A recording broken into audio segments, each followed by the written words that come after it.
Hello, this is a guy who likes fanfiction and is too lazy to read, so here is it was supposed to be simple in audio form. Check the description for the links to the author. Chapter 21, Onward to Inver. Must you really go? Rhea asked, a frown on her face as she looked at Byleth.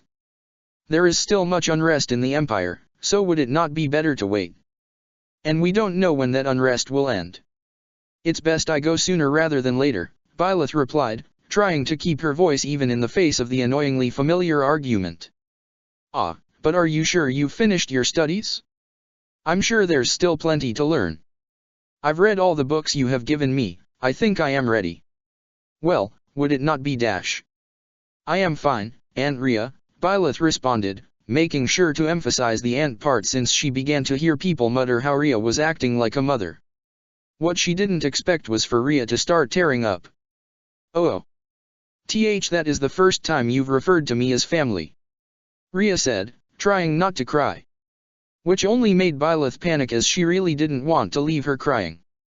It's okay, there's no need to cry, Byleth assured, anxiously looking around at the extremely unhelpful knights and clergy. We'll only be in Inver for a small amount of time before returning on our way to Fhirdiad. Oh, okay. Make sure to take care, young one, Rhea said, trying to smile. Yeah. Taking in a deep breath, Byleth stepped forward, and gave Rhea a quick hug before backing away. See you soon. Of course, young one. I'll be waiting for you. Rhea said, obviously trying not to cry as Byleth rushed to her carriage. Take care, Byleth. Flayn called out, waving goodbye to her as she stood by Seath. I'll make sure to take care of the plants in the garden. Smiling, Byleth waved goodbye, a bit sad Flayn wouldn't be able to go. Though she wasn't surprised, given how Seath is. Going for the ant angle, Yuri asked, a smirk on his face as she approached the carriage she and the Ashen Wolves would be taking. So I guess she's not a grandma then. Balthus mused, looking thoughtful for some reason. Come on B, clearly that's the cover story, Happy chimed in, so, how are we sitting? There's only 4 seats in the carriage. You 4 should sit inside, someone as repugnant as me should have to walk behind. There's no need for that, Constance, I can ride a horse and follow behind, Byleth offered. Pretty sure it'd be a bad look if your 4 servants got to ride in the carriage while you didn't, Yuri pointed out. Balthus, I'm sure you don't mind sitting up front with the driver. Sure, but you owe me a drink when we get to Inver. Balthus said, grinning as he hopped up front, leaving the remaining Ashen Wolves to sit down in the carriage. Smiling a bit as she saw that the curtains had been properly installed like she asked, Byleth pulled them closed. Oh, are we already off? Constance asked, coming out of her stupor as she glanced around. Yeah, make sure to thank Chatterbox for getting curtains for you, Happy suggested. There's no need, Byleth declined. Nonsense, as my attendant it's only proper I give you your due praise. Constance stated before grinning at Byleth. Good work. Now, while this is cute, I would like to say we might need to pull back on these sorts of antics, Ymir pointed out. Our friend here does have an image she needs to uphold as the new archbishop. I dunno, she seems to be doing a good job keeping up her image of being cute. Happy teased. That is true, but it'd be best if we make sure she seems respected. Yuri smirked. After all, I'm sure she wants to impress her love. Byleth let out an embarrassed whine. This trip was going to definitely be a long one. Thankfully some salvation came as Happy decided to change the topic. So, what exactly is the Emperor like? Happy asked. Yes, I remember meeting Emperor Edelgard when I was younger, but I haven't seen her in some time, Constance mentioned, looking curiously at Byleth. Edelgard, she's very strong-willed, and genuinely wants to make things better for Fodlan. If the Agarthans aren't in the Empire anymore, then she'll likely have a lot more freedom to establish her reforms, so she might be doing better than before, Byleth responded, trying not to be biased in her explanation of her student. So, am I correct in assuming that the war you prophesied started because of the Empire? Yuri asked, making Byleth stiffen. If the Agarthans truly were hiding in the Empire, that would make it the best place for them to declare war from. Unless they weren't the ones that actually started the war. They were, in a sense, But, Edelgard will probably still declare war even without them, she admitted. I doubt her goals are much different, it's just that her plans were pushed forward because of what happened in this time. If she still wants to change Fodlan as a whole, she'll still want to go to war. I see. Well, I guess that means it really is up to us to help make sure a war doesn't break out. No pressure. Well, once I re-establish House Novelli, I shall endeavor to do all I can to convince Emperor Edelgard otherwise. Constance declared. Why, if I have my way, then as the future Minister of Religious Affairs, I shall make sure the relationship between the Church and Empire remains steadfast. As nutty as she can be, Constance would probably be a better choice than Count Varley, Yuri noted, ignoring Constance's offended gasp. I'm not sure why Edelgard would want him as the bishop. Even if he is the minister, someone like him would end up making her look incompetent if he was assigned an important seat of power. She probably has her reasons, but, yeah, I have no idea why she would assign him, Byleth muttered. Though her mind drifted to someone else at the moment, that being whoever this Shay was. A part of her wasn't sure if she should be thankful or not this apparently random mercenary joined the Black Eagles. On the one hand, Shay likely helped keep them safe when they went on an assault on Inver. On the other hand, Byleth couldn't help but feel jealous about her taking her place. Especially since she didn't even know who she was. You look thoughtful, Yuri remarked, drawing Byleth's attention back into the moment. Care to share? Oh, I'm just thinking about that girl, Shay. Ah, she's the unexpected no-name mercenary who popped out of nowhere to save the three heirs. Byleth blinked. Yes. How did you? Yuri smirked. I thought it might be useful to look into the people we're about to be dealing with, especially if we might have to fight them in the future. We shouldn't, not if. Wait, what did you learn? Curious? Well, it's not like there's much information out there about her aside from what the Church already knew. She's a no-name mercenary from some ho-hum village in the Alliance who, from all accounts, got extremely lucky and ran into three of the most important people on the continent by complete coincidence. All while she was really trying to hunt you down. Right. Do you know why that is? Because it would probably be bad if I went there and didn't know why she was mad at me. Yuri chuckled. Lucky for you, I do have a good idea of why she dislikes you so much. And that's because some time ago, over a year ago at this point, she ran with a group called Berling's Mercenaries. And you and your pops happened to wipe them out. Ah, that'd do it, Happy noted, reminding Byleth that those two were listening in. Constance, meanwhile, huffed. Truly? She holds a grudge for something as simple as a conflict she actively participated in? One where I doubt she would have shown you mercy had it been her blade against your throat. That's interesting to hear coming from you. Why would it be? I bear no grudge against the Princess of Brigid despite her family being responsible for mine's destruction. I am never one to hold a grudge when I can simply improve on my perfection instead. That's a good attitude to take, shady lady, though not one everyone holds, Yuri remarked. The point is, friend, this Shay girl sounds like she might be pissed you killed her friends. Byleth frowned, a little stirring of guilt forming in her before she shook it off with some annoyance. I remember that job. I was working for Viscount Seward in a conflict against Viscount Albany. Some bow knight on horseback tried to kill me and I cut her down, then. Her frown deepened as she sat back, thinking back to that day so many years ago. Or, well, a year now. It was hazy, but she did remember something, right?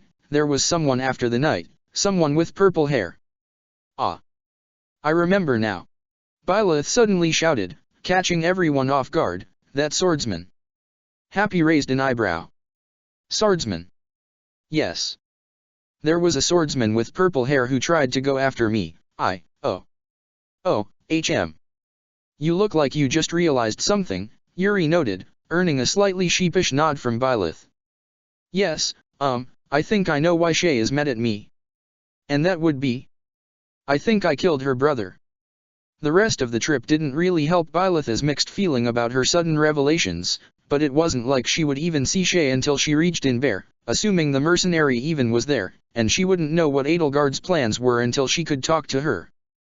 Though Happy did offer one possible explanation for why Count Varley was named Bishop of the Southern Church that Byleth liked, namely, it was obviously a ploy to get Varley assassinated. "All right, you might want to explain that one," Yuri said, his lips turned up in obvious amusement. "Easy. Emperor Eddie set up the Southern Church and put Count Varls in charge to start taking away power in the Empire away from the Central Church," Happy explained, ignoring the frown Constance was giving her, "and since the Central Church can't handle anyone challenging em, they'd go and kill Varls before she'd have to deal with him for too long. That way Eddie gets a reason to declare war and gets rid of Varls. Simple, right?"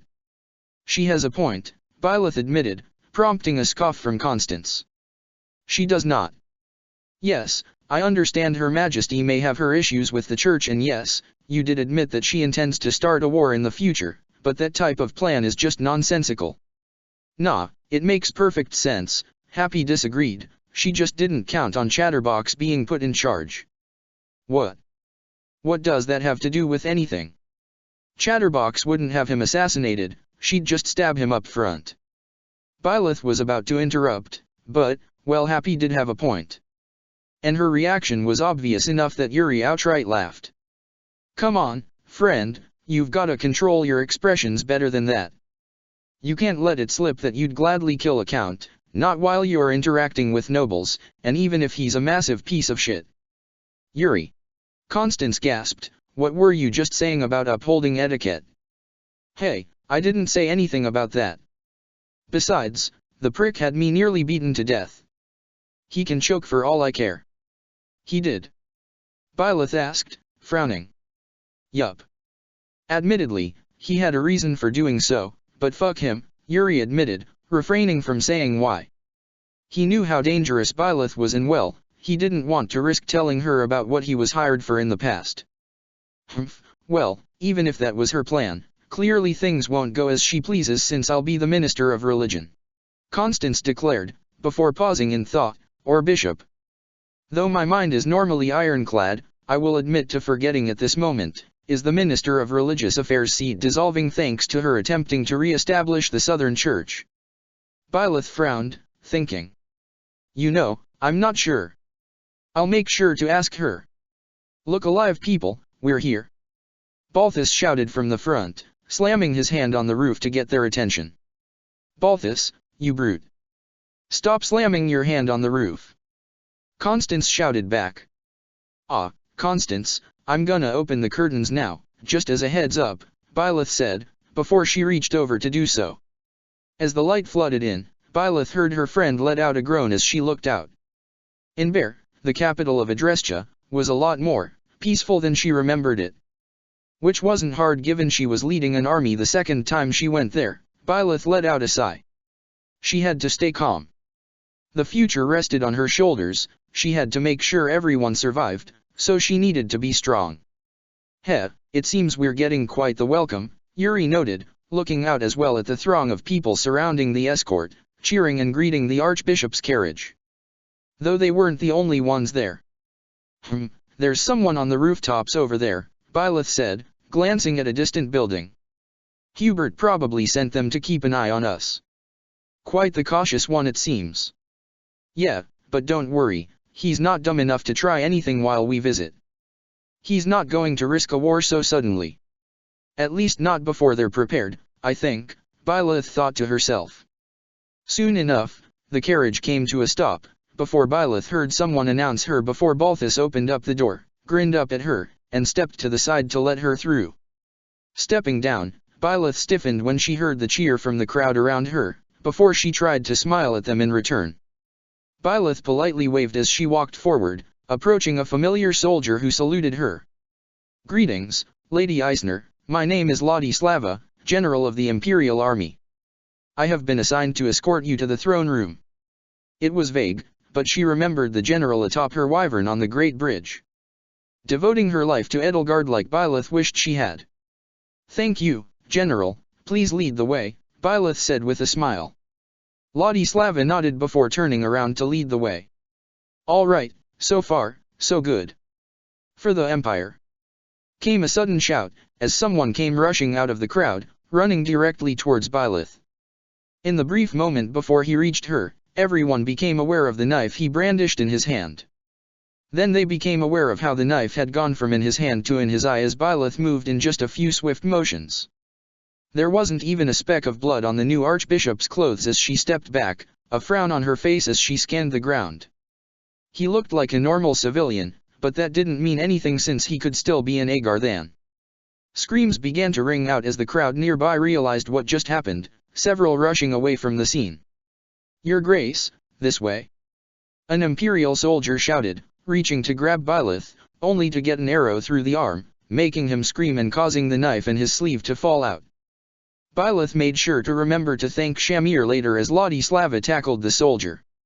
Around her, Byleth saw 3 more would-be assassins get taken out as they tried to rush her together.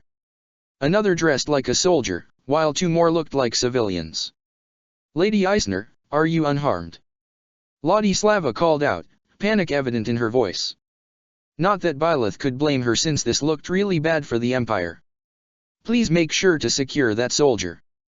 He might be like the imposter who replaced the regent," Byleth responded while her own escort came up to surround her, keeping her covered in case any more assassins came forth. "You know, you make it really hard to protect you when you step away from us to kill the assassin yourself," Yuri chided as his eyes scanned the area, standing at her right while Balthus took the lead and Happy and Constance covered her flanks. "Kid, are you doing okay?" her father asked as he covered her left and Alois went over to talk to Ladislava, asking where she could be taken for protection while more knights came over, shields raised as they started hurrying Byleth and her entourage towards cover. "Yes, I'm fine. Can you make sure no one from the church tries attacking the Imperial Knights?" she requested as she moved along, keeping her head low in case of any sudden attacks from archers.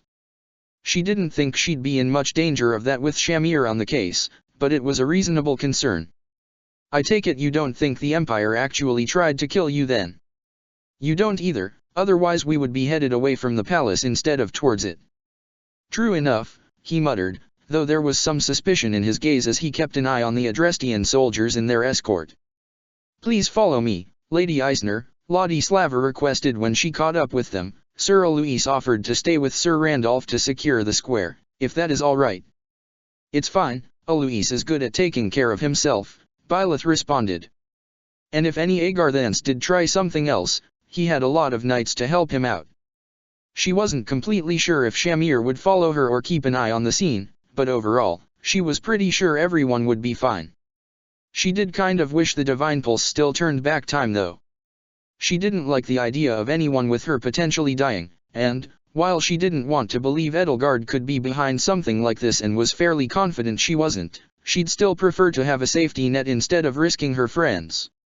But since she didn't, she just had to take the risk of trusting Edelgard. And maybe that thought shouldn't be making her smile, but it was. Edelgard von Hresvelg had a very specific plan for how she was going to handle the arrival of the new archbishop. It would start with Lady Byleth meeting one of her most dutiful generals, a member of her own personal guard, who would take her own measure of the new archbishop, before being led up to the palace. She could bask in the adoration of the public for as long as she wanted and enjoy the sights along the way before she would be led to the throne room itself. There, Edelgard planned to meet her in full imperial regalia from atop her throne.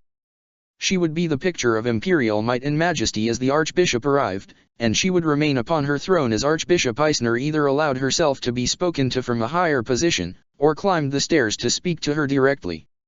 Either option would allow her to get a good measure of her future foe and clearly positioned herself as her superior in a way that would have to be allowed if Eisner wished for any sort of diplomacy to take place afterwards. Edelgard even elected to keep Hubert and Shay at her sides, flanking her, to further the impression of intimidation. That and keep Shay from doing anything stupid, considering her grudge with the Ashen Demon. It was a reasonable precaution since her general went straight to her to ask if it was true that Byleth Eisner was going to be the archbishop once she'd received the information. Even now, Shay was tapping her foot impatiently and glowering at the entrance. She actually cut an impressive figure in her red and black armor, so at least she would be good for intimidation alongside Hubert, who Edelgard was slightly less concerned might try to assassinate the archbishop. Only slightly though. Our guest appears to be late to arrive. Though that concern rose as she heard his annoyance. Arrogant bitch probably thinks she can take her time, Shay grumbled, getting Edelgard to sigh. I understand your grudge, but please refrain from saying something like that in front of her. Fine, but she better hurry up, Shay responded, huffing, before the doors to the throne room suddenly opened. Rather than Ladislava and the Ashen Demon walking in though, Monica came rushing in with a panicked look on her face. Monica? What happened? She hadn't expected her aide to come running in, especially since she had assigned her to keep an eye on the Ashen Demon. There was an assassination attempt on Lady Eisner. Monica shouted out once she reached the top of the steps. What? Shock ran through Edelgard at the news. Who would be idiotic enough to attempt such a thing? None of her forces were ready to go to war if word got back to the church. For a brief moment, her eyes widened as she glanced at her two companions, worried that one of them might have attempted something. Where is she? Shay questioned, stepping closer to Monica. Calm down, Shay. Monica, what exactly happened? Hubert demanded. There was a group of assassins, 5 in total, who attempted to kill her. 4 of them were killed while one was apprehended. I can't say for certain, but it might be from the same group as the one Tomasz came from. Gritting her teeth, Edelgard slammed her fist on the throne. Of course there would still be members of those who slither in the dark among the populace. Even if they managed to get rid of Thales, there could be a countless number still in the city that hadn't been purged yet. Another thing I want to mention, when the first assassin rushed in, it seemed like she actually stepped toward him, rather than away, in order to take his knife before stabbing him in the eye. Edelgard blinked. She did. Shay scoffed. Is that any surprise? She is the Ashen Demon. Even so, as the Archbishop, she should have an image to maintain. One wouldn't assume that an Archbishop would stab someone in the eye, Hubert commented, even if he did assume Ria could. Did she get injured? Edelgard asked, asking the important question as she stood up. No, only the assassins did. Lady Eisner didn't get even one speck of blood on her. Letting out a sigh, Edelgard stood up. While this certainly wasn't in her plan, it would look bad for her to remain in the throne room. Do you know where Ladislava led her? To one of the inner rooms of the palace. She and her escort are staying together. Very well, let's go, Edelgard decided, letting Monica lead the way. Hopefully things wouldn't get worse. She probably didn't expect to get accosted when she approached where Byleth was staying. Emperor Edelgard, I understand you are dealing with much, but how could you not properly secure Lady Eisner's path to the castle? Constance von Novelli, of all the unexpected people, shouted at Edelgard. I understand that this is a tense situation, but do keep in mind who you are speaking to. Hubert said, glaring at Constance.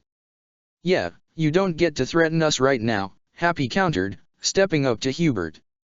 That wasn't a threat. Monica responded, affronted. You sure? Your friend there looks raring to go, Balthus noted, gesturing at Shay, who glared back at him. Only if the Ashen Demon tries something. Hey now, her name is Byleth Eisner, Yuri piped in, and that definitely sounded like a threat. She does not mean it like that. As my general, she merely wishes to ensure my safety. Edelgard stated. Now if you will please excuse me, I wish to see that Lady Eisner as well.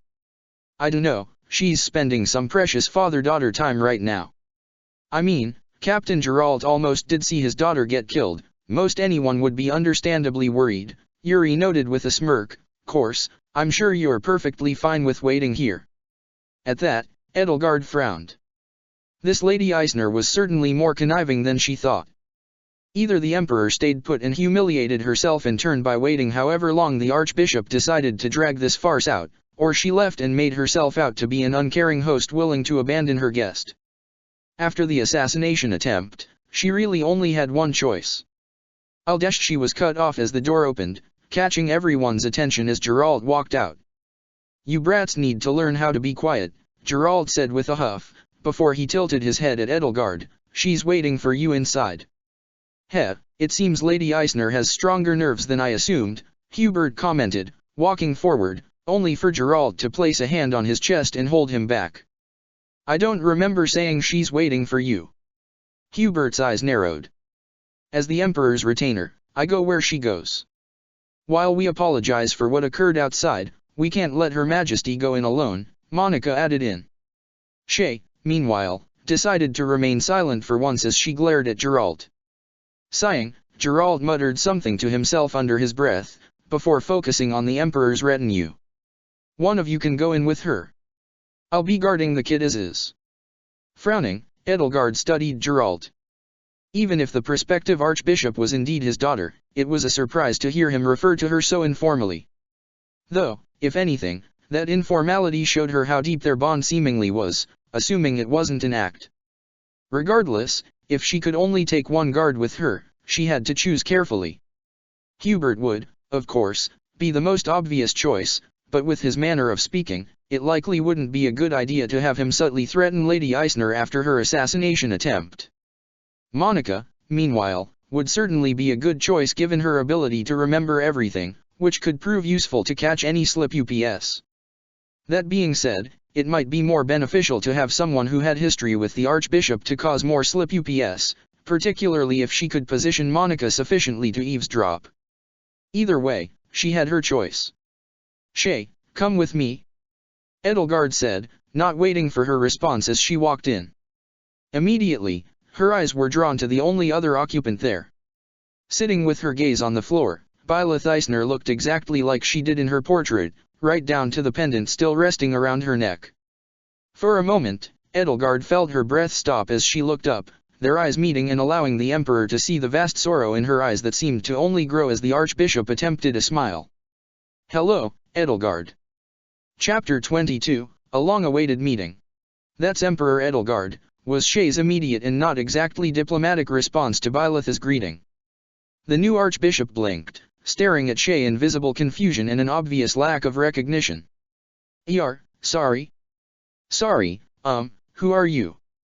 Edelgard put a hand on Shay's arm before she did anything more than glower at Eisner. This is my retainer and general, Shay. She will be my attendant and bodyguard for this meeting. Oh, all right. She nodded to that, before glancing at her father as he moved to stand beside her seat. The young woman seemed somewhat bolstered by her father's presence, sitting up straighter and nodding to Edelgard and Shay. It is a pleasure to meet you both. I hope your day is going well. Edelgard kept her expression even at the snide remark. Eisner might have looked genuine, but what kind of idiot would ask a question like that after their own assassination attempt? Byleth, meanwhile, let a small smile show because she was clearly doing great so far. Edelgard wasn't sure what to make of Lady Byleth Eisner. She had her own thoughts of what the woman would be like, assumptions based on what she knew of Rhea and what the woman said to be her daughter could be like. So far though, she'd found an individual who was surprisingly unfazed by an attempt on her life and remained completely composed despite being in enemy territory. Given that she was seemingly a mercenary prior to this, it made sense that she would have nerves of steel. Still, she had to show some decorum. I am glad to see you are unharmed after that attack. Though you may not believe it, I swear that those assassins were not truly affiliated with the Empire of Adrestia. Oh, yes, those were Agarthans, right? What? We found some of Tamasha's personal belongings, Geralt cut in, prompting a glance from his daughter. They described the people he was working with as being called Agarthans. I assume that group also involves that imposter regent. I see. Frowning, Edelgard wondered just how much they knew. In addition, she couldn't help but curse her lack of foresight in not finding a way to keep an eye on Shay. If the word Agarthan had triggered a reaction, it would have been good to know. Well, I think it is safe to assume that is the case. I think we can say for a fact it is, Byleth said, before her eyes met Edelgard's. I've dealt with them before. They've hurt people I care about greatly, so I swear to do my utmost in helping you stamp them out. Edelgard's eyes narrowed as she fought down her disbelief at that platitude. I apologize if this is too forward, but may I ask who these Agarthans harmed that you were close to? To be honest, I have foreseen the harm the Agarthans intend to do. Seriously? Shay muttered, a little too audibly and obviously skeptical. Byleth frowned.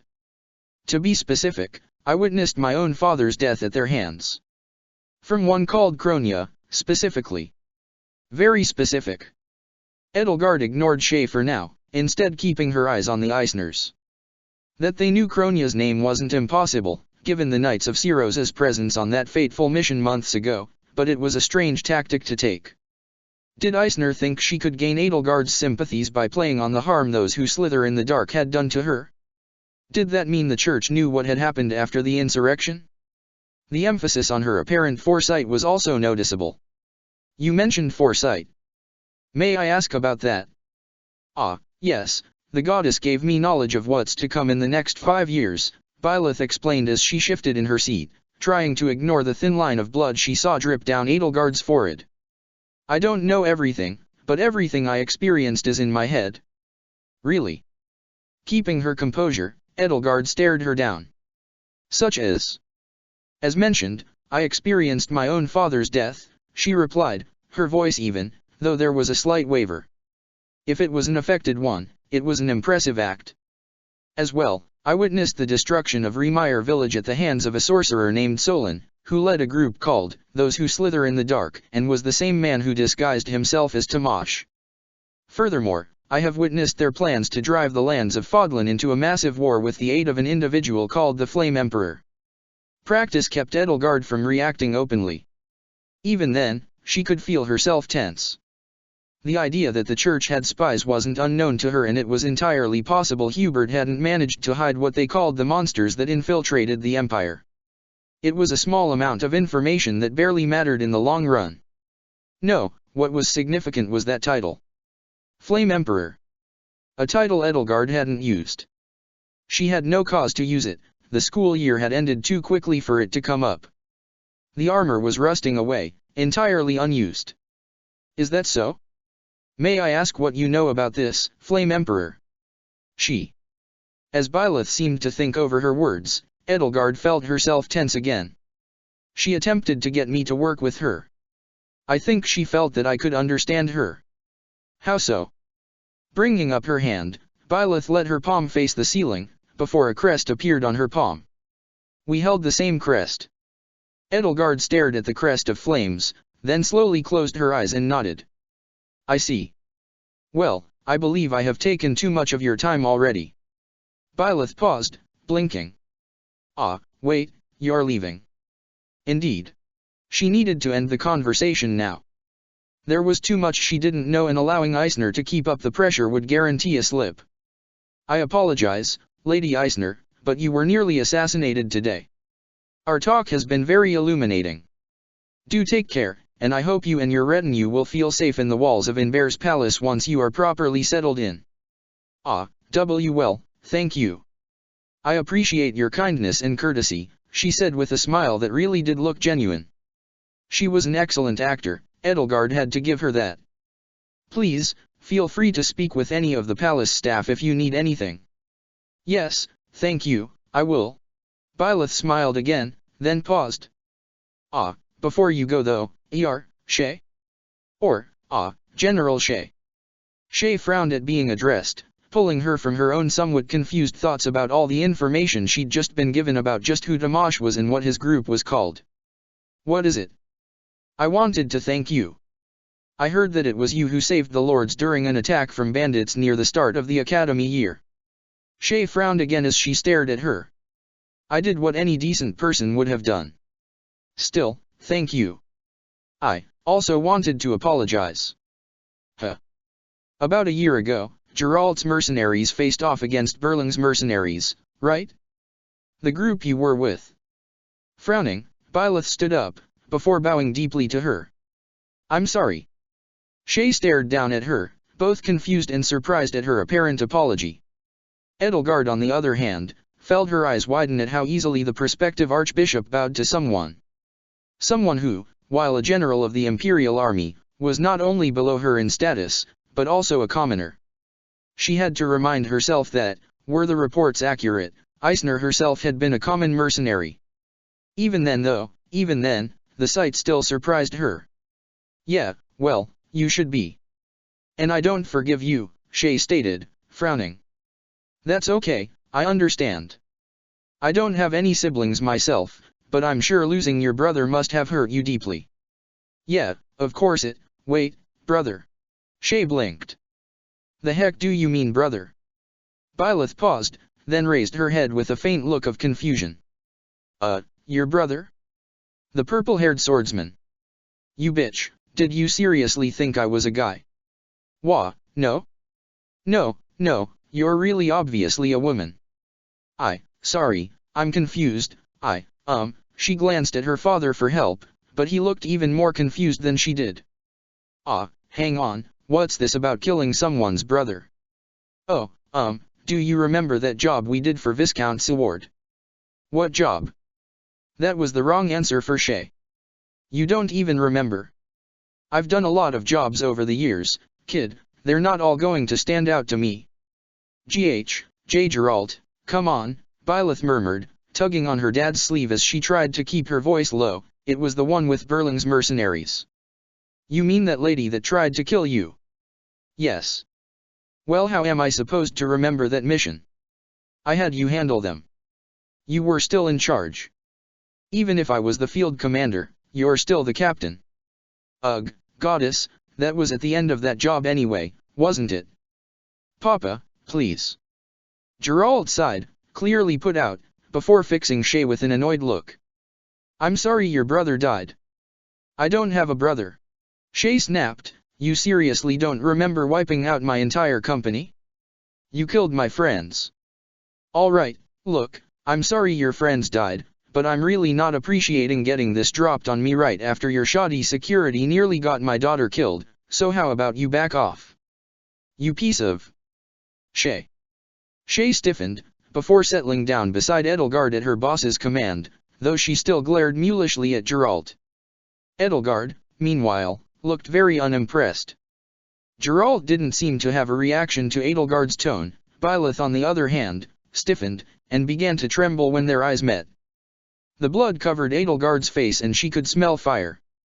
I see tensions are on the rise, and will not do either side any good, Edelgard stated, keeping her eyes on the shaken archbishop, whose eyes remained wide. For now, I'll have some servants guide you and your retinue to your rooms. Do try and get some rest before we meet again. Oh okay, Byleth murmured, her voice sounding weak. It was almost enough for Edelgard to believe her. Huffing, Shay led the way out of the room, opening the door for Edelgard as the Emperor began to leave. Though before the door closed, she glanced back to see Byleth sitting back down and, for a moment, Edelgard could have sworn it seemed like she was crying. Geralt kept his eyes on the door until the moment it closed, before looking at Byleth, who had her head ducked. You okay, kid? And not really. I thought things were going well. He sighed and put a hand on her shoulder. Yeah, sorry about that. I could have handled that better. It's okay. We still have plenty of chances, she mumbled, leaning into his touch. Geralt frowned at her reaction. He still wasn't used to her emotions, especially with how strongly she felt them, but... Do you need a hug? Please. Even if he wasn't used to them though, he couldn't help but think, as he held his daughter close, that he didn't really mind her being this expressive. Don't worry, kid. I know you've got this. Thanks, it's just... Byleth took a slow breath, comforted by her father's presence. I don't know. I want things to go well. I want Edelgard to like me, I want the Black Eagles to be my friends, I want to make sure the Fodlan is peaceful and people are happy. That last one's going to be difficult, Geralt muttered, but you already knew that. Yeah, I did. The other two might be tricky too, but one step at a time, right? Exactly. He gave her a pat on the back, before letting her stand back up. He ignored any tear stains on his shirt, just like he ignored her brushing any remaining tears out of her eyes. So, you want me to stay with you? Because if I'm being honest, this chair's comfortable enough that I might just live here now. PFF, don't do that, it's not your chair to combine with. Hey now, I just said I'd live in it, not that I'd fuse to the cushion, he complained, before pushing himself up too. Seriously though, I can play bodyguard for longer if you want me to. No, I have the wolves for that. And besides, you probably should make sure Eloise and Shamir are doing okay out there. As you say, Lady Archbishop. He gave his daughter a mock bow, making her giggle again and bringing a big smile to his face at the sound, before the pair headed out.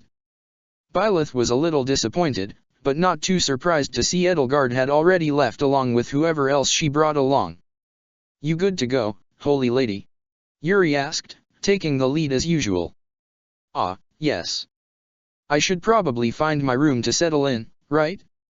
Especially since it seems like Edelgard will be busy." "Humph. She could do with being an actual host," Constance complained, frowning down the hall at where Edelgard had presumably gone, "leaving you to your own devices after an assassination attempt. I expected better of her Imperial Majesty." "I didn't," Happy decided to add, prompting a huff from Constance. "That is because you are a cynic, my dear Happy. Ironic, given your name." Happy gave Constance the flattest look she could manage, which was impressive given how apathetic her expression usually was. "Really?" Constance opened her fan and glanced away, hiding her blush. "Right then, shall we be off?" "Wait, shouldn't we at least get some booze, I mean, food first?" Balthus spoke up. "We were in the carriage for a while." "You were on the outside, we stopped along the way, and they can bring food to your room if you're really starving, you absolute lummox." "Wait, this place serves breakfast in bed? Awesome." Yuri smiled at his fellow wolf's antics, before glancing at Byleth, who was doing her best to hide her own laughter. "Shall we?" "Let's." And with a quick hug for her father, Byleth followed along with her entourage with Constance leading the way, fully confident that she knew exactly where to go. About 5 minutes later, they met up with Ladislava, who actually knew where to go. Still, as she settled into what would be her bedroom for the foreseeable future, however long this business trip would take, Byleth couldn't help but wonder just what Edelgard thought of her so far. "I think that she might be a patsy," Edelgard stated once she and her companions regrouped at her office. Hubert frowned. "Excuse me, Lady Edelgard. First off, Shay, can you confirm that she acted nothing like you remember? Aside from being a bitch." "Shay. Yeah, fine. She was acting pretty differently. Like she was afraid of both of us. That leads me to my second point. Geralt the Blade Breaker is a famed mercenary, one who was the knight captain at the monastery. I find it hard to believe he wouldn't remember the mission you faced off against him in, especially since it was only a year ago." Byleth also claimed that he died, in the future, at the hands of Kronia. At her words, Monica stiffened. "How do they know her name?" "If I were to guess, it might be possible that those who slither in the dark killed the original Geralt Eisner and replaced him," Edelgard surmised. "When he stood next to her, I thought she seemed to have sat up straighter because he was bolstering her confidence, but it might be possible that she stiffened in fear. Not to mention how he stepped in when she seemed to have let something slip." "So, wait, that wasn't the actual Geralt?" Shay asked. "If my assumption is correct, the way she spoke, it was almost as if it was a call for help. And, she also spoke about her foresight, yet also seemed to have trouble remembering something that occurred not long ago. It's possible she might be suffering from memory loss after being experimented on." "That's if your many assumptions are correct, Your Majesty," Hubert noted. "It is something we will need to double-check," Edelgard relented, even as she thought back to Byleth crying as she left, and how annoyed Geralt seeming to be after being called Papa. Really, the fact that she referred to her own father as Geralt to begin with was a notable clue. It would help explain how she could have the crest of flames as well. As it stands, it seems the best chance we have to confirm this is speaking to her without any of her retinue at her side." Shay frowned. "So what, are we just supposed to twiddle our fingers for now?" "For now we wait, yes. While I cannot confirm it, the information she had, there might be an informant working for her. If this is a plot by those who slither, then they are obviously attempting to get revenge. If this is a church scheme, however, they may try to use her as a sacrifice to declare war on the Empire before we're ready." Monica gasped. "Oh, how brilliant, Your Majesty. I'll do my best to investigate both of those possibilities." "You should leave the investigation to someone actually capable of it," Hubert commented, prompting a scowl from Monica. So, hang on. Isn't this a lot of assumptions we're making?" Shay brought up. "I mean, I don't like the Ashen Demon at all. I think she's a bitch, but didn't you have a whole thing about her being the Archbishop's daughter?" Would she really set up her own kid? Hubert shook his head, smirking. How naive. You would be surprised at the depths to which those in power are willing to sink in order to maintain their authority. I guess. Shay scratched her head, pretty lost at this point and deciding to chalk up most of it to noble weirdness and things that she'd try to figure out later. But, still. Why the hell does she think I have a brother though? As I said, it may very well be memory loss. Those who experienced something traumatizing can often have trouble remembering things. At least, that's how it was for Edelgard. She even admitted to being confused when you got angry at her for thinking you were a man. And, I would like to bring up my final point. The fact that she bowed to you. What does that mean? Shay asked as Hubert's and Monica's eyes widened. I understand that you might not have the context, Shay, but this was an official meeting between two people of high status. Things may have been different in the monastery, but it is not like that here. She might have been a mercenary up until recently, but even so, for her to show actual deference to someone, even though it should have been drilled into her, there's something we're not seeing, and we can't make any decisions until we see the full picture. Very well, then I shall ensure that her retinue is occupied tomorrow so that you may speak to her without them hovering over her, Hubert decided as he bowed to her. Thank you, Hubert, Edelgard said, as she began to think about Lady Byleth. She refrained from saying one last thing. It might have just been their crests drawing them to one another, but there was something familiar about her. And for some reason, whatever that sensation was, it was telling her that Lady Byleth should not be acting like that. Letting out a slow sigh after her friends left her office, Edelgard leaned back in her chair, staring up at the ceiling as she stewed in her thoughts. Just who exactly are you, Byleth Eisner? She wondered aloud, before shaking off the thought. All she really needed to know was if Byleth Eisner would be an obstacle to her goals. And if she was, she would need to be removed, one way or another. Chapter 23, Check-in, Check-up. Byleth had to admit that as nice as the beds were in the monastery, the beds in the Imperial Palace were far nicer. Even the ones in the guest rooms were remarkably soft. Though, a part of her would have preferred the firmness of the cot she tended to use while traveling with her father's group. Though before she could go down those memories, a tapping got her attention. Looking around, she found a messenger bird tapping on the window next to the bed. Walking over, she opened it, letting the dove hop in as it let out a little coo and showed Byleth the letter it was carrying. Dear Byleth, I hope this letter reaches you well. I had intended to write earlier, but my father was surprised at my eagerness to learn more about eventually taking over his position. As such, my time has been spent busy with my studies. While I cannot say for certain, it seems Claude has become quite intrigued by you, given how he sent me a letter asking if there was anything else I could tell him about you. I have not informed him of what you told me, and I make no plans to, unless you yourself give me permission. For now, however, I will be attempting to keep connections with the rest of the Golden Deer, and inform you if anything were to happen. I hope your trip to the Empire goes well, and that you are hale and hearty. If you wish to write back, then I ask you to let my friend rest for the day first, as he has likely been flying until he finds you. Sincerely, Mary Ann. Byleth smiled as she finished the letter before glancing over at the dove. Thank you for your hard work. The bird cooed in response, before settling onto her desk to rest for the moment. Byleth felt herself giggle at the sight, before stiffening as a knock came at her door. Why yes. Lady Eisner?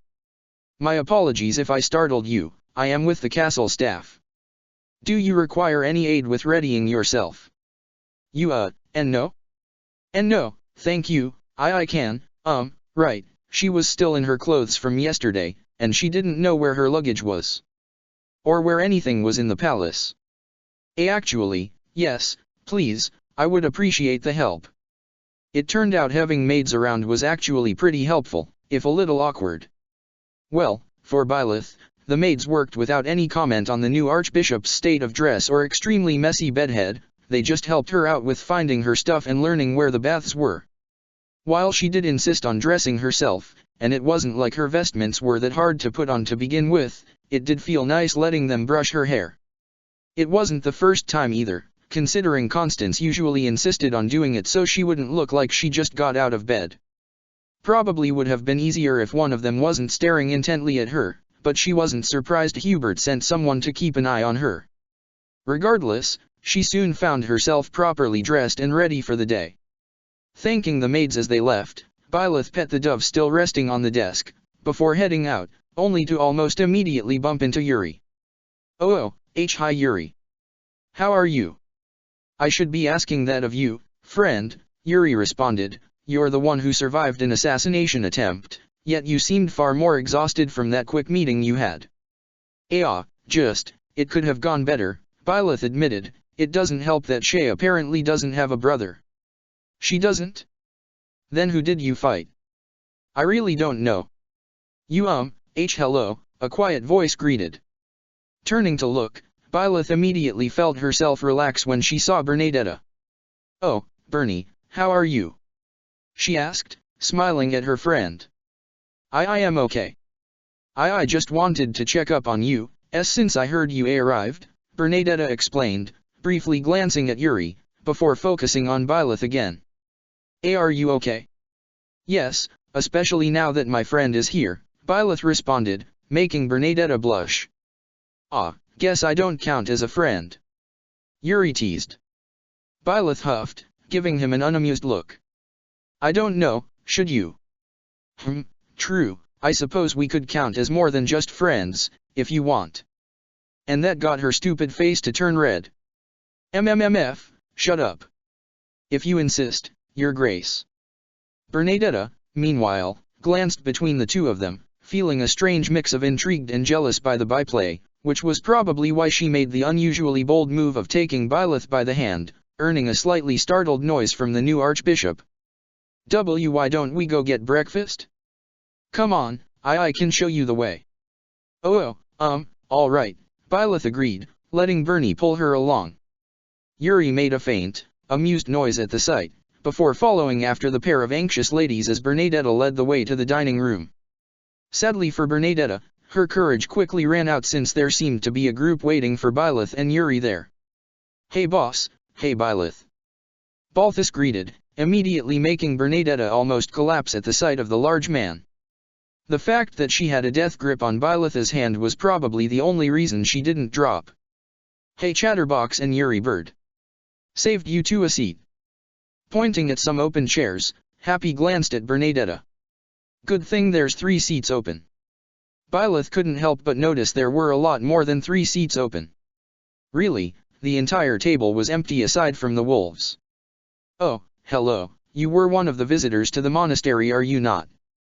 Constance greeted, Lady Varley, if I remember correctly, which I most certainly do. Why yes. Why yes, you that's, hello, it's nice to meet you, to see you again. Because we met before. I didn't forget, I'm sorry. Of course you could never forget the illustrious Constance von Novelli, especially after we were such gracious hosts to the noble delegates of Adrestia. Constance stated as she fanned herself. For her part, Bernadetta did her best to seem brave despite her instincts immediately telling her that Constance was upset for some reason. Even if she did make sure to have Byleth sit between her and the wolves when they sat down. So, have things been well, Bernie? Byleth asked as some servants came by to deliver breakfast. Everything has been well. I showed Edelgard that portrait I made of you, and I think she really likes it. She actually asked to keep it. Byleth felt her face warm slightly as she couldn't help but smile. Really? She liked it that much? Why yeah. I didn't really expect her to like it, but she seemed really interested and, Bernadetta trailed off, recalling a certain suggestion Marianne had made for her own portrait of the new archbishop. Not noticing that, Byleth just smiled again, feeling curiously happy at just the thought of Edelgard enjoying a painting of her. Well, if you ever want me to model again, please, feel free to ask. Bernadetta stiffened, suddenly confronted with the possibility of fantasy becoming reality and having zero idea of how to react to that. Thankfully, she was rescued from the potential gaffe of asking the archbishop to undress for her by a certain sunny noble. Good morning everyone, greeted Ferdinand von Aguirre, with all the pomp and circumstance of his usual noble self, I have to say, it's good to see you all again so soon. To think, it was scarcely more than a month ago that we were all sitting for a delightful tea time between we of Adrestia and you of the church. Oh, hello Ferdinand, I'm glad to see you're doing well, Byleth greeted. Of course. Though if anything, I should be asking how you are, given what happened yesterday. Ah, I'm fine. Though, may I ask what happened to the attacker who was captured? Nothing you need to worry about, Lady Eisner, Ferdinand stated as he waved off her question, as clearly any mention of that would be far too much for her delicate constitution. Oh, okay. Well, if nothing else Hubert could probably get the assassin to spill everything easily. Now, while I would love to catch up, I did have something to talk about with your tutor, Ferdinand said, before he glanced at Constance with a broad smile. It's been some time since you've been to the Empire, has it not? Perhaps you would like to walk about with me to see how things have changed. Well, I suppose this would be a good chance to show the nobility of Inver that I shall soon have my glorious return, Constance boasted before she did her usual laugh. Oh ho ho ho ho. Well, have fun Coco, Happy muttered as she stayed seated, not wanting to have to deal with two noblest of nobles. Oh, I assure you, I will gladly have as much fun as I can, dear Happy. Now then, Ferdinand, it has been quite some time since I've been to the capital, so I do hope you will be willing to indulge some whims of mine. Well, at least that gets her out of my hair for a few hours, Happy mumbled, watching as Constance left with Ferdinand, chattering all the way. Then she glanced over at Byleth and Bernie again. So what do you two have planned? Oh, I didn't really have plans, Bernadetta. Bernie stiffened as Byleth's attention turned back to her.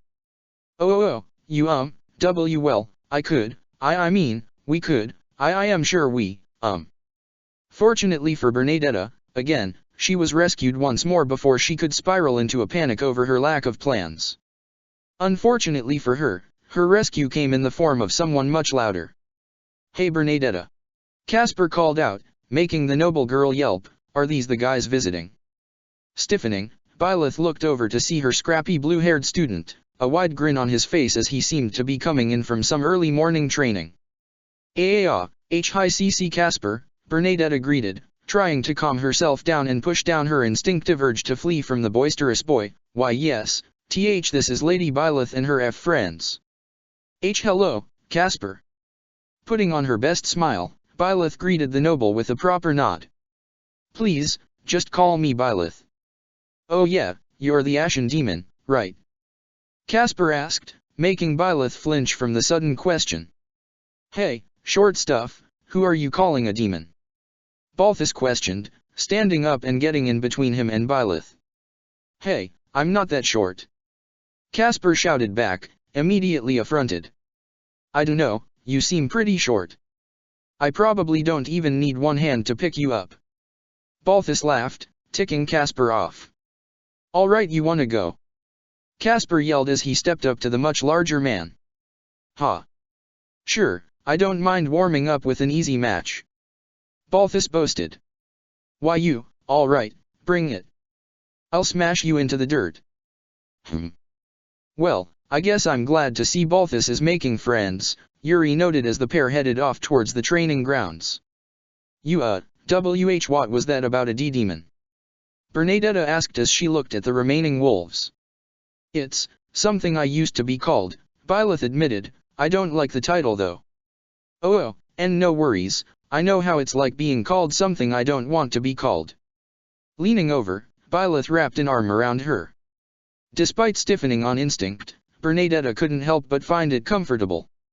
And soon enough, the quartet was finished with breakfast and ready to go on a trip around the castle. Alright, I'm out. Aside from Happy, who began to walk away. Happy, is everything okay? Yeah, don't worry about it, Chatterbox.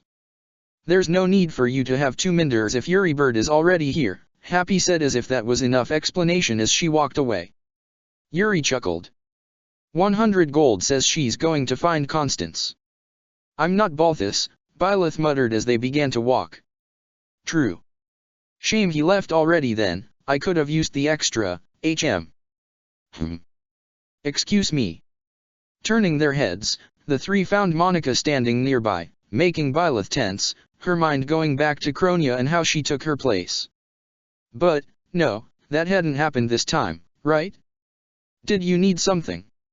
Yuri asked, stepping in front of an anxious Byleth. Her Majesty assigned me to be Lady Eisner's attendant during her visit to the Inver. I am also here to show her to a physician to ensure there are no injuries we overlooked after yesterday's incident. That probably would have been handy yesterday, Yuri noted, making Monica bristle as he smirked. Yes, well, things were rather hectic. Not to mention Manuela was nursing a hangover yesterday. For now, if you would please follow me, Lady Eisner. Oh, okay, Byleth agreed, nodding to the attendant. Oh, I guess I should probably go then, Bernadetta said, about to excuse herself. You can come along if you want, Bernie, Byleth offered. Something Monica took note of, since she did remember Bernadetta speaking highly of her. Oh, are you sure? Bernadetta asked, to which Byleth nodded, getting her to come along, albeit anxiously. Yuri, meanwhile, seemed to have no qualms in following them, even if Monica seemed perturbed by his presence. I can handle things from here, sir. I'm sure you can, but I can't very well let Lady Byleth out of my sight, Yuri responded, not giving his name. Even so, I would think it inappropriate for a man to intrude in a woman's health checkup. Only if said lady disapproves, Yuri said, a teasing tone to his voice, before smirking. But I won't push the subject. Raising his hands, he clapped. Don't. Screaming, Bernadetta once again nearly fainted as Shamir appeared behind them. Oh, Shamir, you're here? Byleth asked, stiffening a bit at the scream but managing to stay calm at the knight's sudden appearance. Yeah, I'm your bodyguard right now. Yuri there just decided to tag along to mess with you. Come on now, you should know that she should have an attendant at all times, Yuri responded with a smirk, before bowing to Byleth. Take care, Lady Byleth. So, we're going for a check-in? Byleth asked Monica, who nodded.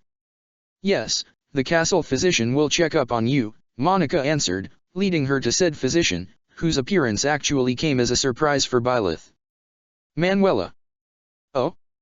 Well, I'm glad to hear that the new archbishop knows about me already, Manuela greeted, before noticing who was with her. Oh, Shamir, I didn't expect to see you. Didn't expect to see you here either. I would have thought you'd return to the opera house. Oh come now, you know I'm already retired.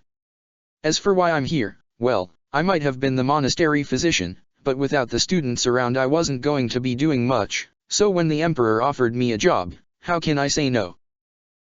Fair enough. So, now that you're here, why don't we get started? Manuela asked, gesturing to one of the beds for Byleth to sit down. Alright, Byleth agreed, nodding as she sat down, before sitting up straighter when Manuela looked at her. No need to be so nervous, I promise I don't bite patients. Though, I will have to ask that you remove your robes. Byleth glanced at the other people in the room. Thankfully Shamir was already looking away, while Bernadetta squeaked as she immediately faced the other way. Monica, on the other hand, was still staring straight at her without a hint of shame or intention to turn away. Sighing, Manuela stood up, before moving a divider between Byleth and the rest. There we go. Manuela, I would never go against a medical professional, but Her Majesty did want me to make sure she isn't injured. And you'll have to take my word on it once I'm done, Manuela responded with a huff. Blushing while feeling a bit relieved, Byleth began to nervously remove her robe. Wow, was Manuela's first word once Byleth had stripped down to her skivvies, that robe didn't flatter your figure at all. Thanks. Byleth responded, shifting as she sat back down, unable to look Manuela in the eyes. No need to be embarrassed, I know plenty of knights who'd be jealous of how fit you are. Manuela commented, as she looked her over, before noticing her tights. Interesting fashion you have there. Well, I used to wear these before I became the archbishop, so I like wearing them. And not really a fan of my robes. Unknown to Byleth, Monica made sure to take note of that. Well, I can understand how stuffy thick robes like that can be, Manuela mentioned as she moved closer to her, "Feel free to tell me if you are not comfortable with what I'm doing." Saying this, Manuela moved her hands up, a soft glow forming around her palms as she began to examine her. Sure. You don't seem to have any internal injuries, so that's good. Though, I must say, you certainly have a fair amount of scars. Why yeah, I got them in my previous line of work, Byleth responded as Manuela continued to check her. That's interesting. You seem to have a discoloration on your skin here, Manuela noted as she examined Byleth's chest, taking note of a slightly fainter patch between her breasts. Huh? I do. Byleth frowned and glanced down at herself. I can't really see it. Well, it doesn't seem to be anything serious, just a small mark, maybe another scar. Were you ever cut there? No, I don't think so. Byleth paused, wondering if it might have something to do with her crest stone. Is it different from the other scars? Well, it seems much older, for one thing.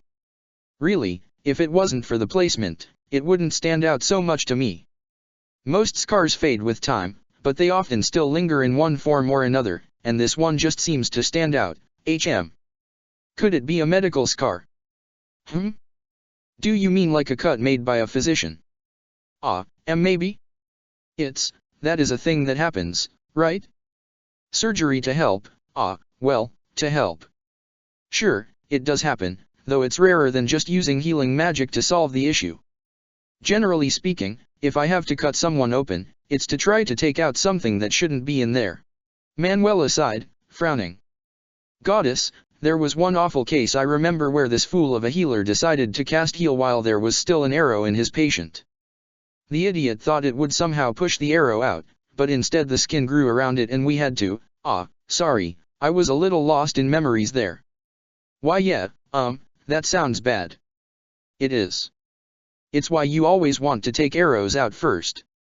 Healing magic is best for bruising and lacerations, but anything more serious means actual medical intervention is necessary. And that's why I'm wondering why you think you might have a surgical scar there. Manuela smiled. Call it some professional curiosity, mixed with some actual concern given that I do need a good idea of what medical issues you might already have. Sorry, but I think it happened long enough ago that I don't really have memories of it. Maybe my father might know better, she offered, completely and shamelessly throwing responsibility for answering the question over to her dad. I'll make sure to ask him later then, Manuela noted as she continued to examine her. For the most part, everything seemed to look good, even if Manuela could tell Byleth was very tense throughout the entire examination. Feeling anxious about something. And no, I'm good, Byleth tried to deny. I heard you were a prophetess. Don't tell me you're seeing something bad that happens to me. Byleth couldn't help but cringe a bit as she remembered Manuela's many messy days. I see. And no, just why you don't come to physical harm. As far as Byleth knew.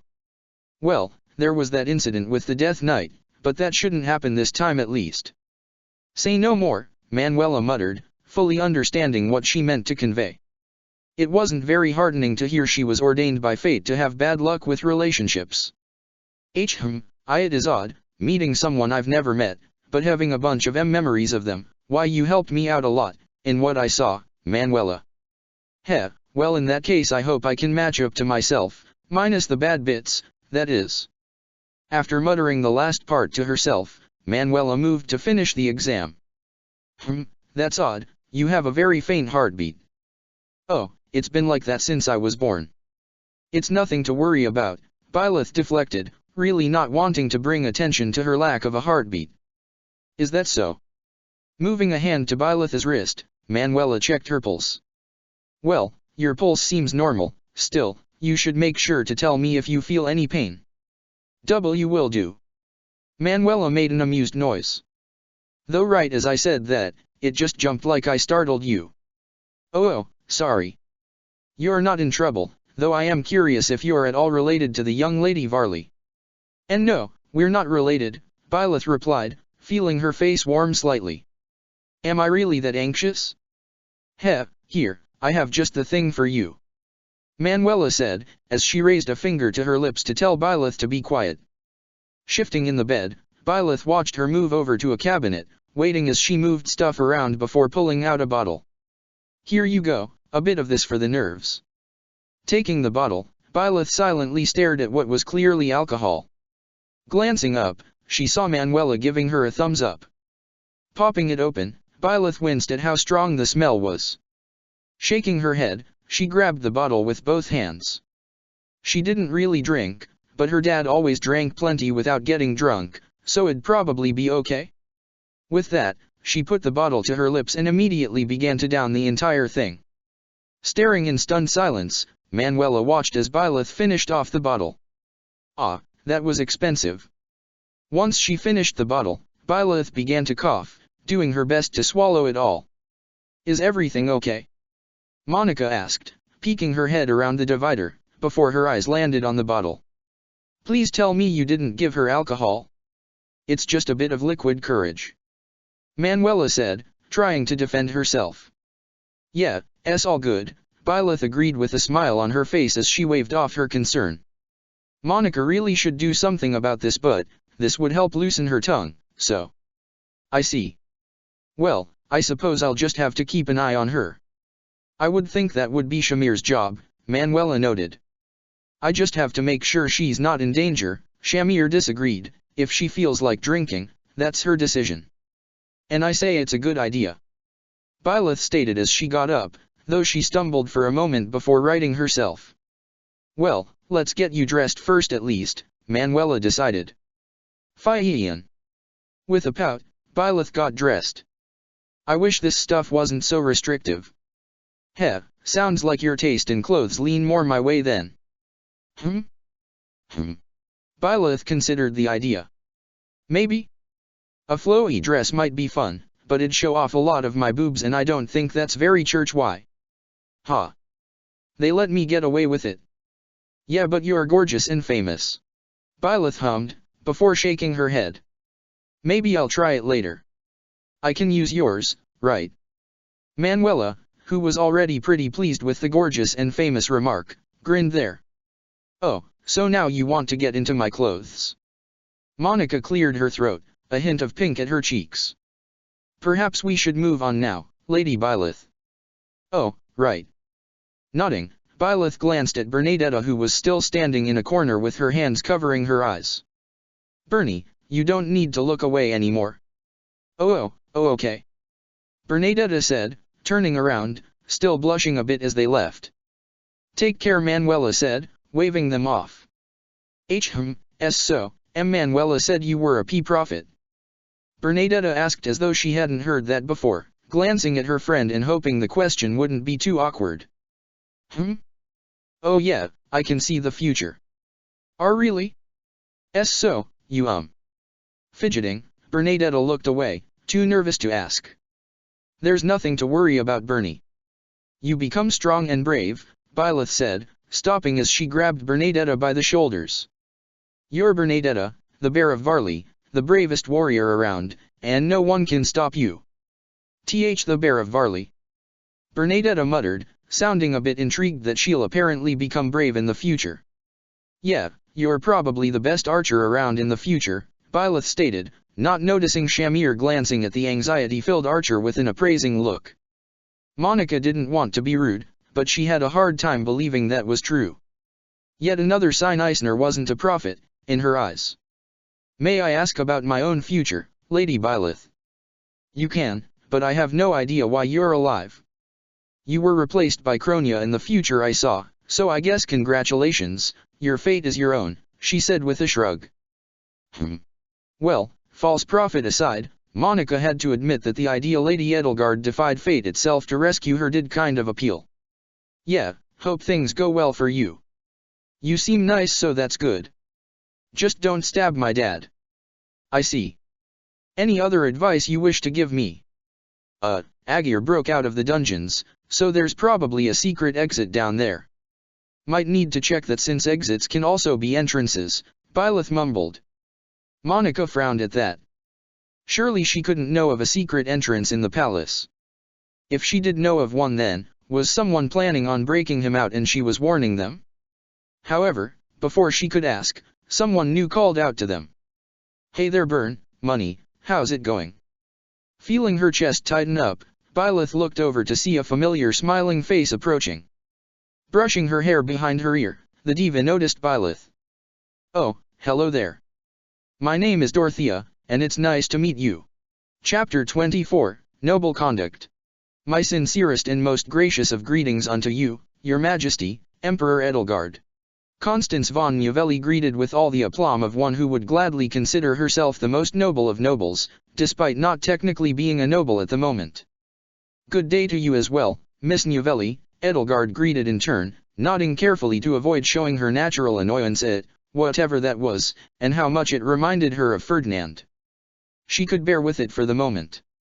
With Eisner apparently still retaining a bodyguard at all times, the Emperor thought it would be best to try a different tactic while she was busy and investigate just why a fallen noble of the Empire was part of the Archbishop's retinue.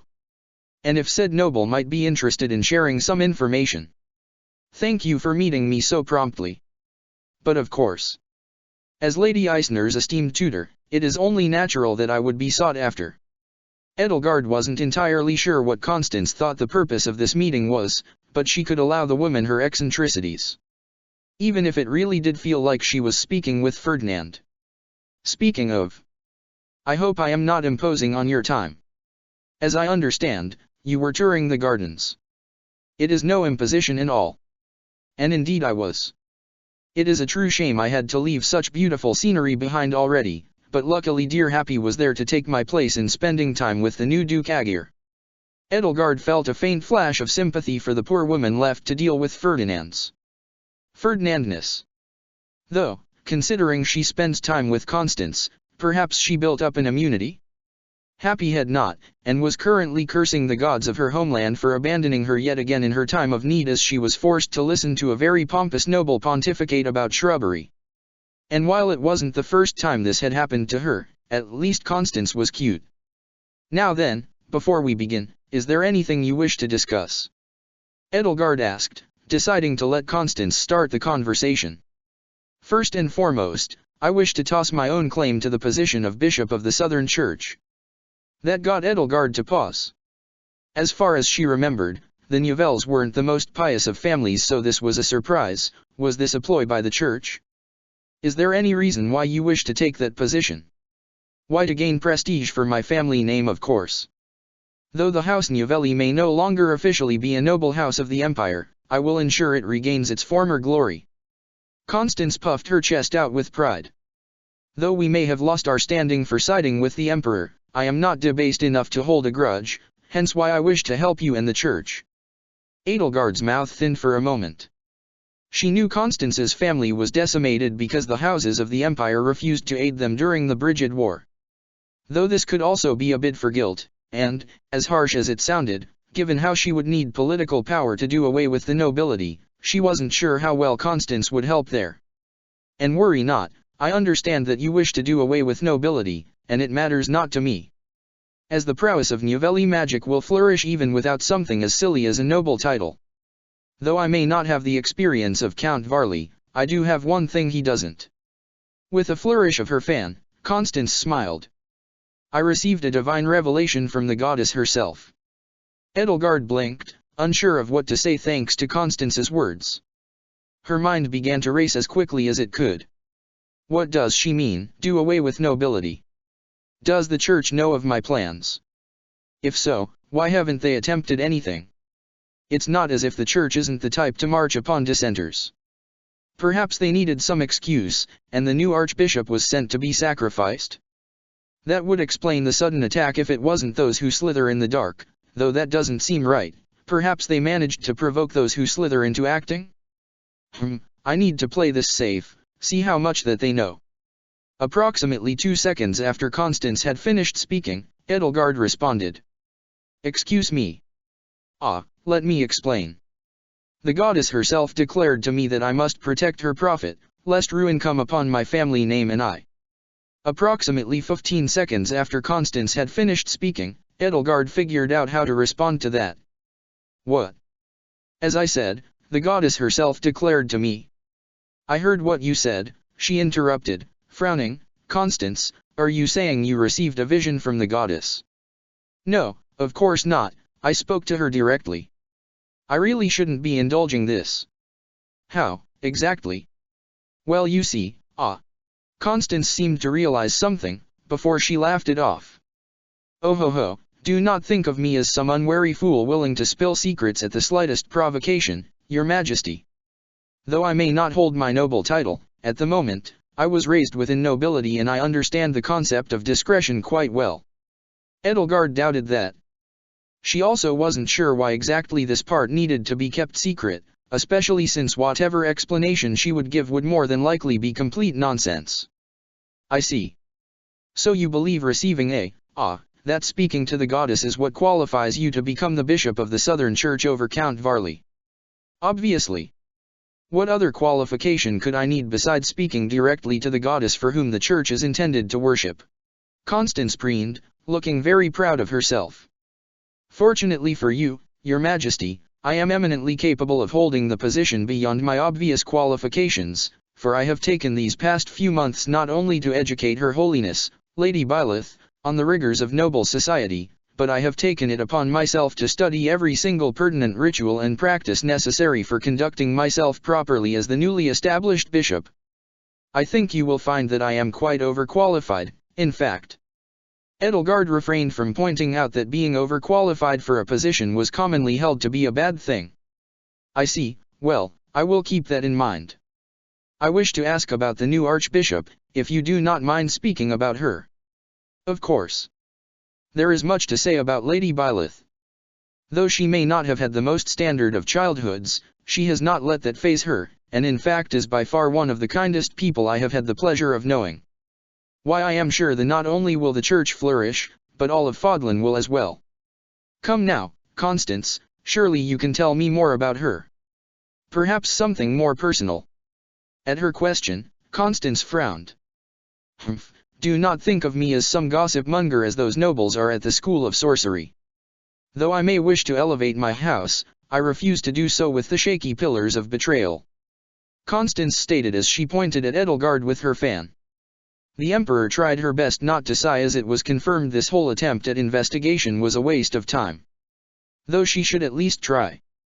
If not something personal, then could you perhaps elaborate on her intentions for this visit? I believe the simplest way to do that, your majesty, would be to ask Lady Byleth herself, Constance replied, her demeanor noticeably colder. In fact, she seemed downright annoyed now. I imagine you could have done so quite easily had you actually bothered to be a proper host to a visiting guest.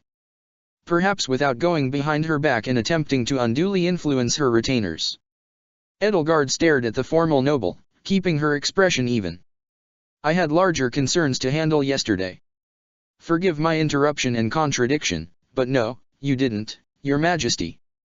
The archbishop is visiting your palace, your majesty. The fact that you haven't treated her with all due courtesy as the Emperor of Adrestia displays a remarkable weakness on your part for the basic courtesies of society, your majesty. Constance moved her fan in front of her face again, hiding most of her expression but not disguising the disapproval in her eyes. I would think you would endeavor to understand noble etiquette before trying to do away with it entirely, lest you be caught off guard by someone taking a sharper offense than you anticipated. Your majesty.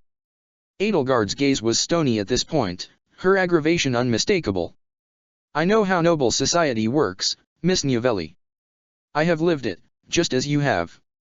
I suppose you have, given that you and I share the unenviable position of having all of our direct relations no longer with us. My condolences, of course, and I do hope your reign is a long, peaceful one, just as Lady Byleth does. Constance folded her fan, showing a very polite smile. She is very kind and perhaps overly indulgent when it comes to a thoughtlessness that her predecessor would consider a disgrace worthy of censure, yet since she has chosen to be generous and forgiving, so too will I be, as her loyal retainer. So I thank you, your majesty, for your time, and your indulgence. I would like to be dismissed now, if I may. Edelgard folded her hands together, staring at the surprisingly resolute fallen noble in front of her. Someone she thought would be a weak point for Eisner, but who plainly had a spine of steel. It said something about the new archbishop that she could inspire loyalty like this, though Edelgard wasn't sure what it was yet. One more thing, before you go, Miss Novelli. What are your lady's intentions for the Southern Church? Lady Byleth does enjoy the idea of the Church's revival. She merely believes that the current potential candidate that has been selected for the position of its bishop is equivalent to Ponscombe in terms of qualifications and charisma, and it is a mark of poor judgment for anyone that could possibly think such a loathsome creature should ever hold a position of more responsibility than watching paint dry. Though I suppose that is an unneeded denigration of those plainly more capable paint watchers already extant. Constance stood, smiling, and curtsying to the Emperor. Then, I believe that is all. By your leave, your Majesty. Edelgard nodded in response, letting Constance turn around to leave, muttering something under her breath which Edelgard was only barely able to catch. Honestly, I wonder why she even favors you. Not stopping her to elaborate, Edelgard leaned back in her chair to sigh. If her hair wasn't already white, she felt that dealing with Byleth and her retinue would have made her hair turn the exact same color. Perhaps this was their plan, to send her to an early grave with stress alone? Though she couldn't help but think of what Constance muttered, her thoughts drifting to the Archbishop again. I wonder, what does she really think of me? Goddess, you're gorgeous, were the first words out of Byleth's mouth as she stared at Dorothea, prompting blinks from Monica and Bernadetta. Dorothea, for her part, stared back, before letting out a little giggle. Well, I won't say you're the first person to have that reaction to meeting me, but it is always flattering. While Monica could agree with the new Archbishop's assessment, she should also try to keep things on track. Hello Lady Dorothea. As you might already know, this is Lady Byleth Eisner, the visiting Archbishop. Money, I told you, I'm not a lady. And right, I remember Hubie insisting we avoid causing any undue incidents while Miss Archbishop is here. She smiled, before taking her skirts in hand and curtsying. Well, it's a pleasure to meet you, Lady Byleth. If I may, let me introduce myself again. I am Dorothea Arnauld, the mystical songstress of the Middle Frank Opera Company and good friend to Bern and Money here. Bernadetta, who'd been taking some faint interest in who Byleth seemed to consider attractive, stiffened at being mentioned. Hi, Dorothea. Bernadetta greeted, trying hard not to compare herself to Dorothea, even if it was really difficult. Tall, confident, talented, she was practically the opposite of poor Bernie. What are you doing today? Oh, nothing much. Just felt like saying hi since I saw my friends. Well, if you are not busy Lady Dorothea, you can come along with us. Monica offered. Dorothea gave her a mock pout in return, before smiling. Well, if you are asking, why not? I'd certainly like to get to know the Archbishop. Byleth, who had just been staring at Dorothea in full silence as everyone else spoke, just taking in the sight of Dorothea, happy and full of life, felt her face flush as she searched for what to say next. Well, I hope I don't disappoint. Was her voice too weak? She thought it worked. So, get this. Bernadetta spoke up, getting Dorothea's attention. Apparently Bernie is gonna become strong and brave in the future. She's gonna be called the Bear. Oh? What's this about the future? Lady Byleth here is a prophet, according to the Central Church, Monica explained. Oh? Is that so? Care to tell me my future then? Even though her drunken haze, the question shot through Byleth, as almost as if on reflex, she ended up stopping time. Seriously? She heard Suthies complain. Are you seriously stopping time to delay answering this? It wasn't on purpose. Byleth tried to argue, before shaking her head, trying to clear the warm, fuzzy thoughts crowding her brain. I can do this. I can keep control of myself. I have courage in me. Liquid courage, Suthies snarked, ugh, only you would have a better control of your emotions while drunk. Byleth wasn't going to dignify that completely true statement with a response. With a deep breath, she continued time. Sorry, we never met in the visions I saw, Byleth lied, an apologetic smile on her face. Oh, well that's disappointing to hear, Dorothea muttered. But I'm sure you live very happily, she immediately added, trying not to disappoint her, trying not to think about what did happen, trying to keep the vision of beauty still happy and alive and... Heh, you don't need to reassure me, Bailey. I'm a big girl, I can handle some disappointment. Oh okay, Byleth mumbled, her face feeling far too warm as those sad feelings faded in the face of Dorothea's smile. She called me Bailey. Staying silent, both Monica and Bernadetta glanced at Byleth. Monica wondered for a moment if that meant that there were no plans involving Dorothea. Bernadetta, on the other hand, couldn't help but notice Byleth staring longingly at Dorothea as the songstress turned around. She also couldn't help but notice Byleth's eyes drifting downwards, before she seemed to catch herself. Bernadetta felt a slight pout come to her face before she shook it off and followed along as Monica led the way through the palace's halls on a tour. Here is the Imperial Library, by far one of the largest libraries in all of Fodlan, and certainly the largest in all of the Empire, Monica stated as they entered a three-storied room that was lined with books and had several bookshelves in the middle. As our guest you are free to borrow any, though you must inform the librarian if you wish to take any out. With a small grin, Bernadetta glanced around the room, feeling safe in the library despite how large it was. It was the perfect place to find a small corner that nobody could find and read to her leisure. Though before she could get lost in those thoughts, she glanced at Byleth, who was still staring at Dorothea. So, is there anything you like to read? She asked, trying to catch the Archbishop's attention. Huh? Oh, I like reading about history, Byleth replied, a small smile on her face. It's interesting, learning about all this stuff. She gestured broadly, trying to encompass everything, before another thought occurred. Actually, it might be nice to read about the Empire's perspective on certain points in time. Monica made sure to take note of that, briefly wondering if she meant she wanted to learn about the true history of Fodlan rather than what the church spewed. Oh, that reminds me. I had something I wanted to mention to Emperor Edelgard about books, Byleth brought up, catching Monica's attention. And what exactly is that? Give me a second, I'm thinking of yes, right, we came up with plans for a metal mold printing press.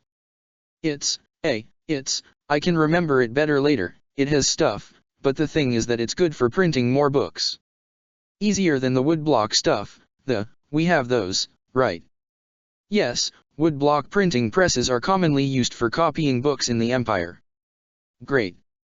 That's good, you're doing good. Byleth nodded, happy. It'd be really annoying to copy books by hand. Wait, people still do DHA, right? I'm sorry, I don't mean to insult your craft. Lady Eisner, I'm not a scribe, Monica pointed out. Oh. Then why are you talking about printing? You brought that up. Really? Dorothea leaned over to Bernadetta. Is she drunk? You why yeah. Manuela gave her, say no more, I know how that goes.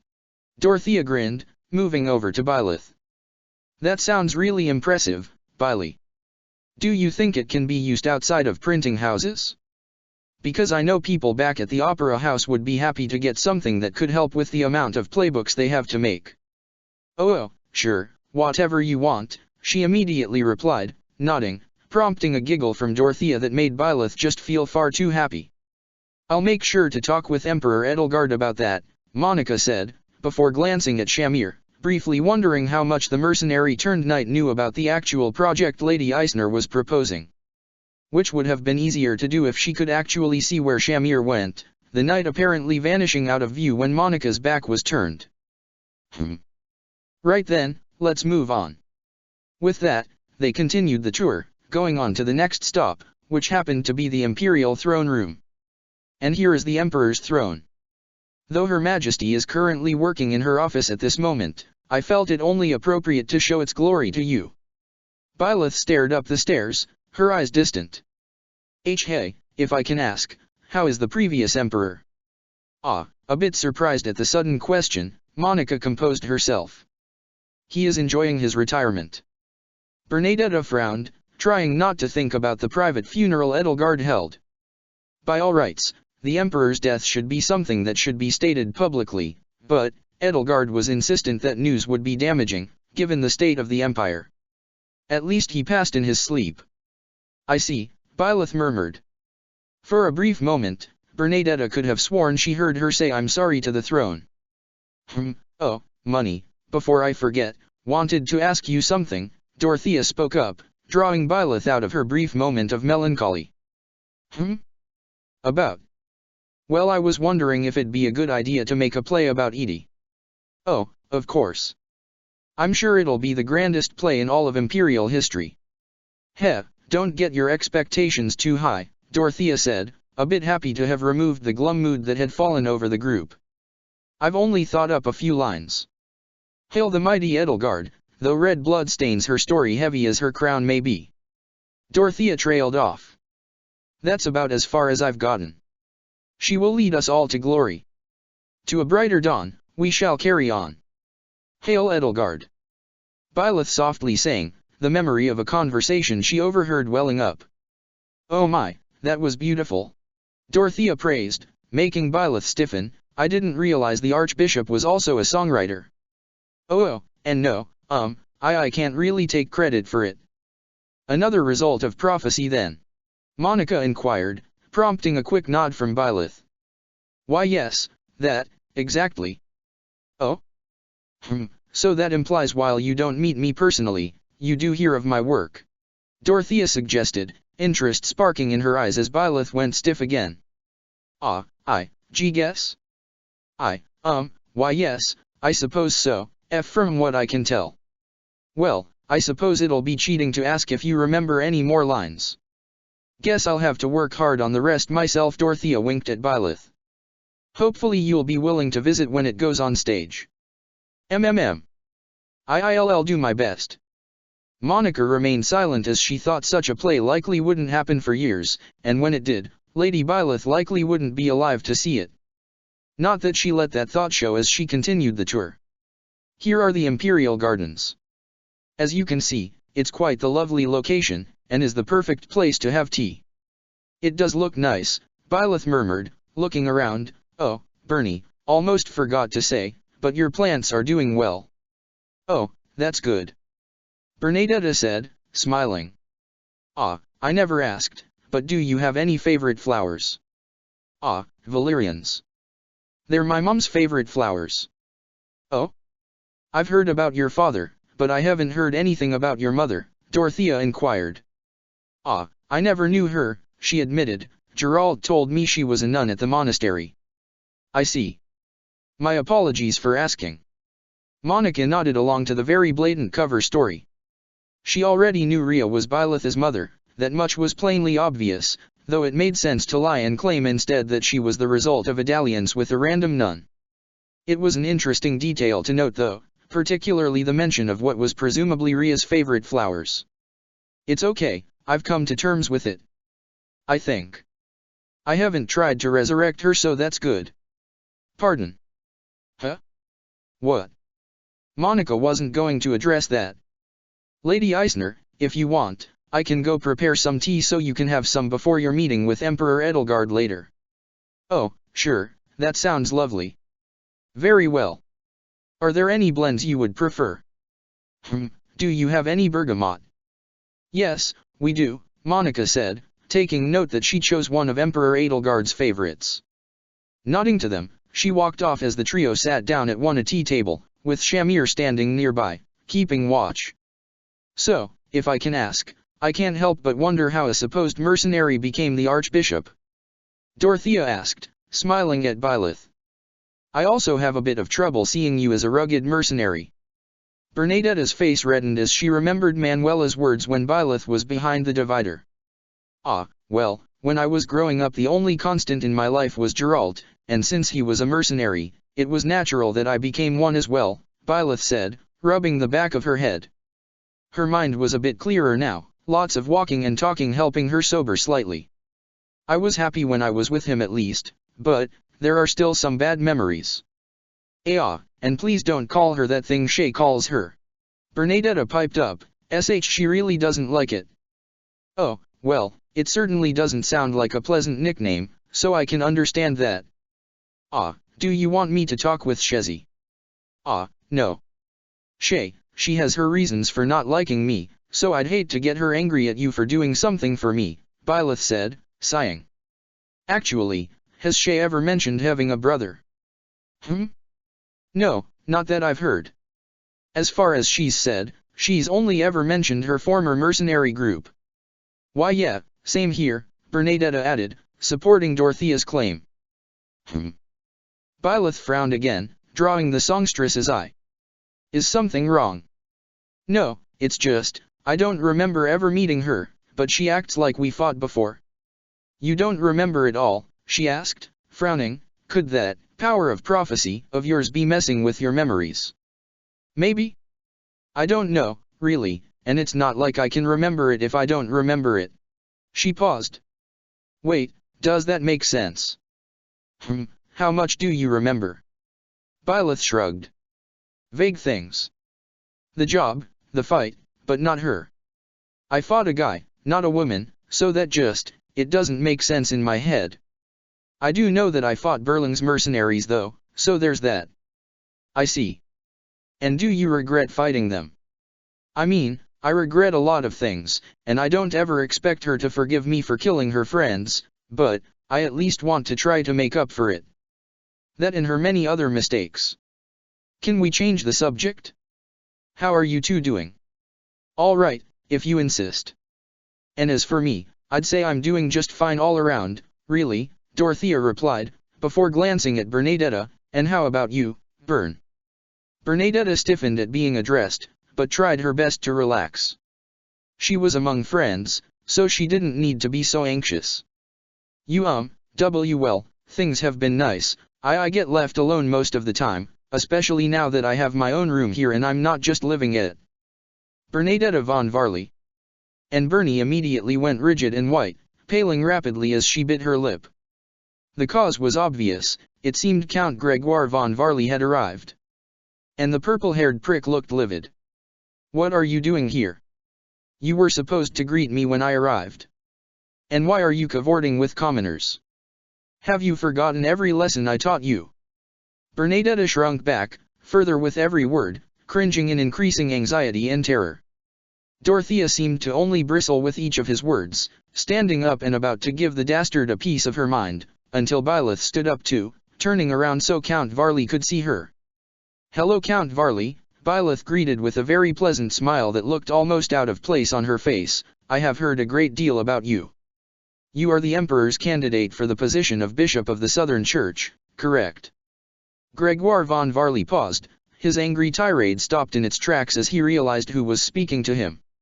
Instantly, any sign of anger faded in favor of a simpering smile. Hello Your Grace. I didn't expect to meet you out here like this, Lady Byleth. I didn't expect to meet you like this either, Count Varley. Here I was, having a pleasant chat in the gardens with my friends, and out of nowhere, I found myself accosted by a screaming nobleman slinging horrible admonishments towards my good friend. It was my understanding that the lovely gardens of the Imperial Palace were meant to be a place of peace and serenity, not somewhere I would be assaulted by filth. Byleth smiled a practiced, perfect smile towards the piece of shit in front of her, entirely sober as she leaned on all the noble conduct practice she had gotten with Constance. I would like to ask where you were taught such conduct was acceptable, Count Varley. Why you see? I don't see. Her smile dropped. Count Varley, you are the Minister of Religion, correct? Why yes, I am. And I am a very pious, faithful man. Why you will not find another man of greater faith in the goddess in all of the empire, he insisted, trying his best to smile in the presence of someone who was most definitely of higher social standing than he was. I see.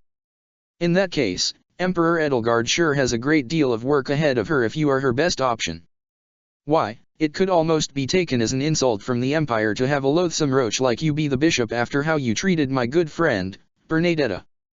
Byleth gave him her best smile as his face fell. Do make sure to let Emperor Edelgard know of what occurred here today. I would hate for her to be unprepared for how much effort she'll need to put in, so a waste of space like you seems worthy of the position.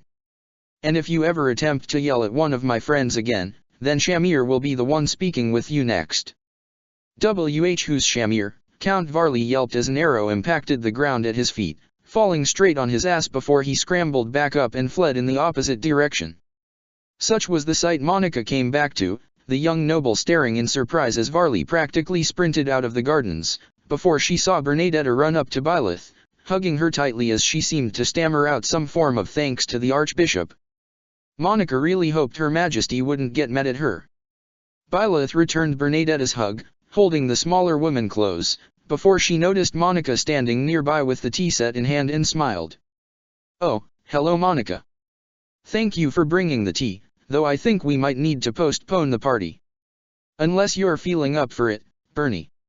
I think I want to head back to my room." "Okay, we can do that, I'll walk with you," Byleth said, smiling as she held her hand, before giving Monica an apologetic smile as they walked away.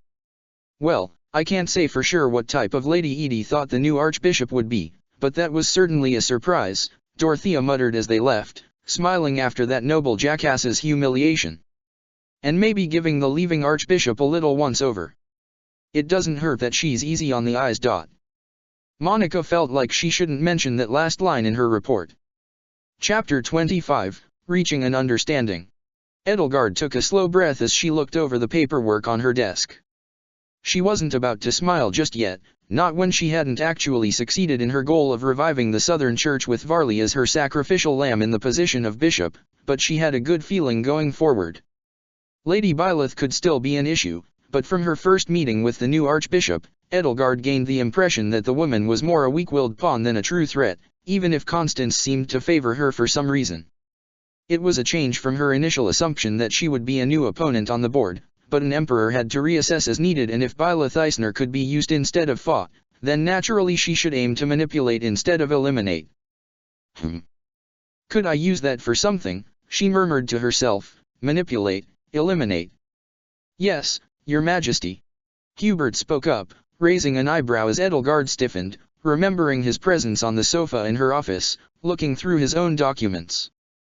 Nothing, Hubert. I was just considering the variables we're dealing with at the moment.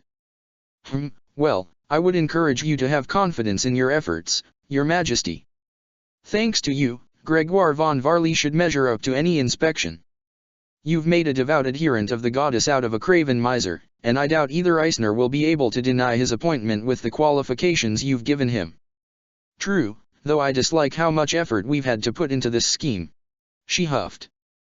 Gregoire could at least have the decency of hiding his scandals better. It does mean we'll be able to remove him far more easily when we wish to, Your Majesty. I suppose that is a silver lining, particularly since it looks like the new Archbishop would let the man run roughshod to avoid conflict instead of just assassinating him as Rhea would, though perhaps I'm being pessimistic and she'll stab him in the eye like that assassin. Though she honestly doubted that report's veracity, given what she'd seen of Eisner. Perhaps someone else had been acting as the woman's body double at the time? It would have been easy enough for her to swap places during the confusion. Though before such thoughts could continue, the door suddenly burst open as Monica came in, with Dorothea following behind her. Monica?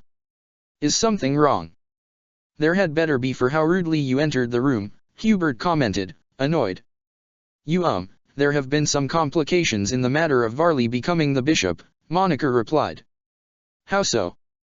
Edelgard asked, feeling a sense of dread. The new Archbishop threatened to kill him after he yelled at Bern, Dorothea helpfully supplied. What?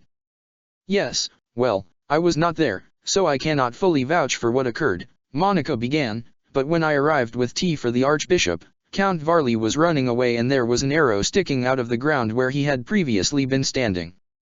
Edelgard felt her hands clench tight around the stack of papers that she had worked so hard on. So she threatened a noble of the Empire? Hubert asked, trying to focus on that aspect. After he yelled at her, and she didn't specifically threaten him, just that her bodyguard would talk to him next, Dorothea replied, all she really did was insult him. If it had been me in her position, I would have broken his arm, but it was still satisfying seeing him scamper away like that. So, you mean to tell me that Count Varley cannot be promoted to Bishop of the Southern Church because he couldn't keep his mouth shut for 1 second? Edelgard asked, feeling her rage rising as she took stock of how much work she had done specifically for that exact reason and how quickly it had all gone down the drain. It very much seems so, Your Majesty, Monica admitted, wincing at her anger. Honestly, it sucks that your plan failed, Edie, but isn't it good that Byrne is happy? Dorothea offered. I mean, the poor girl looked like she was about to break down if the Archbishop hadn't stepped in. Yes, though, it might also mean Bernadetta might be siding with the new Archbishop going forward. Edelgard frowned at that, feeling annoyed that the Archbishop had been able to so easily charm her former classmate. Sure, the two hadn't been the closest, what with how busy Edelgard was, but it took her forever to get Bernadetta to address her normally. Though, as she thought of that, her mind drifted to another former classmate. Namely the one in front of her. Wait, Dorothea, why are you here? Oh, because Hubie asked me to spy on the new Archbishop. You know, talk with her, try to figure out what I can, see if I can get her to spill any secrets, Dorothea explained, seeming a bit giddy to be playing a spy. Speaking of, she apparently thinks I'm gorgeous, so that's one angle we can go down. Edelgard chose to focus on Hubert at the moment. Why exactly did you involve Dorothea? Well, ignoring the fact that you informed her of your plans despite my advice, Hubert started, getting Dorothea to huff. She is one of the more charismatic people working for you, Your Majesty. Additionally, her own skills would allow her to get a good judge of the Archbishop's character, as well as how much of an act she was putting forth. Which as far as I could tell, she wasn't, Dorothea added. That girl was pretty genuine the whole time I was with her. The only time I could tell she was putting on an act was when she was talking to Count Varley, and that's just because she probably would have hit him if she could have. Oh, and get this. She apparently saw that Bernadetta gets called the Bear in the future because of how strong and brave she is, and while she supposedly never met me, I'm apparently famous enough for her to have heard of a song I'm working on. Edelgard blinked, then frowned. Dorothea, both of those examples sound a great deal like she was simply telling you what you wanted to hear. Edie, believe me, I'm not the kind of girl who gets sucked in by honeyed words. Sure, she might have been trying to give Byrne a boost in confidence, but she only heard the first few lines of a song I was working on, and then completed it while following the exact rhythm I set up. You don't think she could have come up with the lyrics herself? Hubert suggested. Hubie, I've spent most of my life around singers. I can tell when someone is coming up with something and when someone is remembering a song they've heard before. Not to mention that she was singing it to herself, rather than telling me.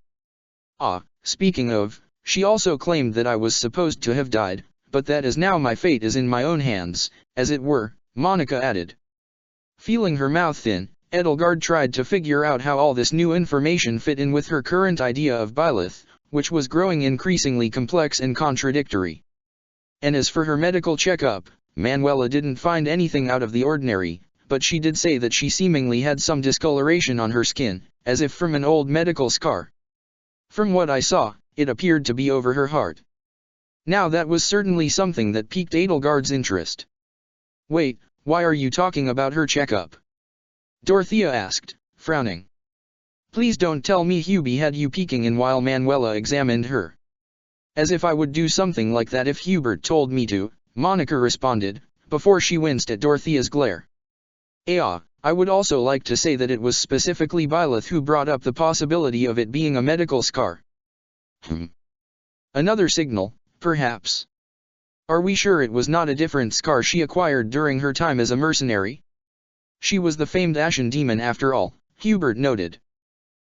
Speaking of, she doesn't want to be called that, Dorothea added, seems she really doesn't like that title or her past. And why would that be? I don't know that part yet, but Byrne was very certain that we shouldn't call Biley the Ashen Demon. Biley? Did you really give the Archbishop a nickname? Of course I did.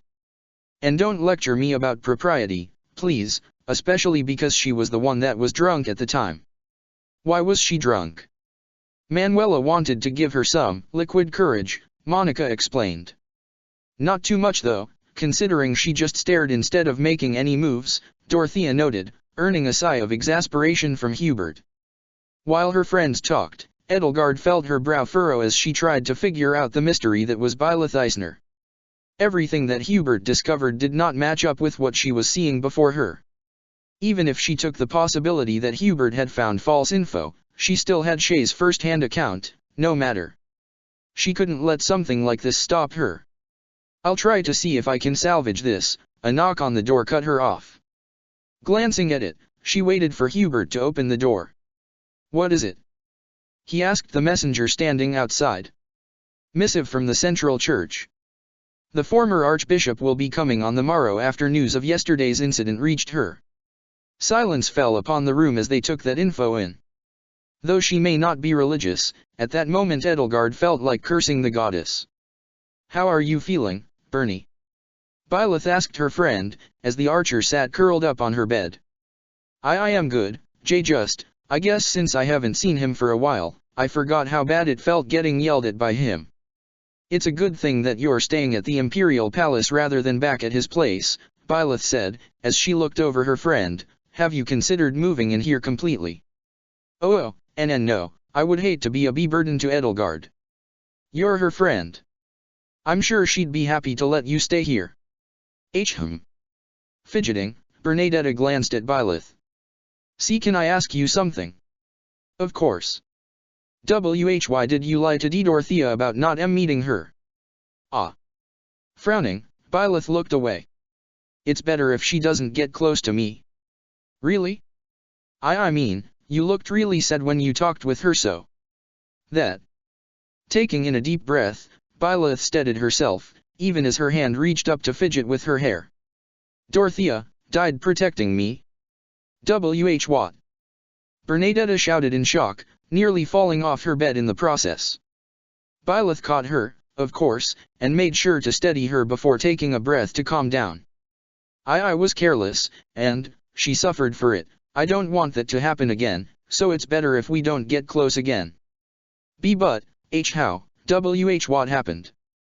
Bernadetta asked, her worry increasing as she thought of her friend potentially dying. "A war is going to break out. One that ends in so many deaths. Including Edelgard's and Hubert's." "Ah." Byleth sighed. "Yeah. The reason I'm here is to try to prevent it from ever happening. I don't want to see anyone die again, so I'm working to, she frowned, noticing Bernadetta hadn't moved at all for a few seconds. "Bernie? Are you okay?" Byleth moved closer and waved a hand in front of Bernadetta's eyes. "Did you just faint?" The answer she received was Bernadetta slumping onto the bed. Letting out a small, fond sigh, Byleth gently picked her up to make sure she was properly lying down in bed. "I guess some things are still the same. I should probably bring some cake later to help her feel better." Hearing a gentle knock on the door, Byleth glanced over to see Eloise standing in the doorway. "Oh, hi Eloise. Did the change of shift already happen?" "That it has, Your Grace, and while I would hate to interrupt you, it is time for the meeting with the Emperor." "Right. Okay, the first chance might have gone awry, but she had another to fix things." Nodding, Byleth steeled herself. She would do better this time. Byleth kept her arms at her side as she walked up to the Emperor's office, doing her best to remain calm and keep her stride even. Though she did falter a bit as she arrived to see Hubert and Shay waiting, the former glowering while the latter was glaring. It wouldn't have been that bad, but she still could feel her nose getting filled with the smell of burning flesh when she looked at Hubert. "Lady Eisner," Hubert greeted with a polite incline of his head, his gaze cold. That wasn't surprising. He was always assessing her when she was a professor, and now she was openly in charge of the people neither he nor Edelgard liked, not just a mysterious newcomer of uncertain loyalties. "Her Majesty is waiting for you." "Thank you, Hubert," she replied, keeping herself steady despite the flicker of annoyance that crossed his face.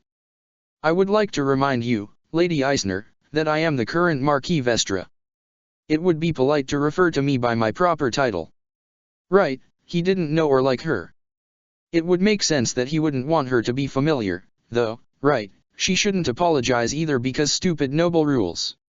"I'll keep that in mind, Lord Vestra. Do you have a surname I should refer to you by, General?" Shay paused at being addressed, looking a little surprised, before scowling. "And what if I don't, huh? Not all of us are fancy nobles." "I'm aware. I was a commoner before taking the Archbishop position, remember?" "Oh what, now I'm forgetful?" "You're the one." Hubert cleared his throat. "Her Majesty is waiting for you, Lady Eisner." Ah yes, for a brief moment, Byleth remembered her lessons with Constance, and how she could easily push the issue of Shay being aggressive towards her, but she let that thought pass. "Take care, Lord Vestra, General Shay." With that, she waited for Eloise to open the door, letting her walk in where Edelgard was. The smell of tea reached her nose as she saw Monica serving tea for the two. Well, this probably explained why Hubert and Shay were outside rather than in here if Monica was already going to be attending them. "Greetings, Lady Byleth," Edelgard started, with a slight incline of her head to gesture Byleth to sit down. "My greetings to you in turn, Emperor Edelgard," Byleth said in response, doing her best to meet her gaze, yet unable to as the acrid smell of burning flesh intensified. "I hope today sees you well. It seems it has seen me better than some. I wished to apologize on behalf of Count Varley for his actions earlier." "There is nothing to apologize for. Count Varley's actions are not your own, though they may end up reflecting on you if he does indeed get appointed to the seat of bishop." "Well, we can discuss that in a moment." "Please, have some tea," Edelgard offered, gesturing to the full cup. "It would be a shame for it to grow cold." "Of course," Byleth agreed, picking up the teacup. With a smile, Edelgard did so as well, taking in the smell of the Hresvelg blend. It might be petty, but she felt she earned it after all her hard work was ruined. It wasn't a blend many people outside of Inver tasted, thanks to its steep price, so it wasn't a taste many were used to. Of course, if they insulted the taste then she could act like it was an insult to her family. "Oh, Hresvelg blend. You're familiar with it. I knew someone who liked this blend. Thank you for brewing this, Monica."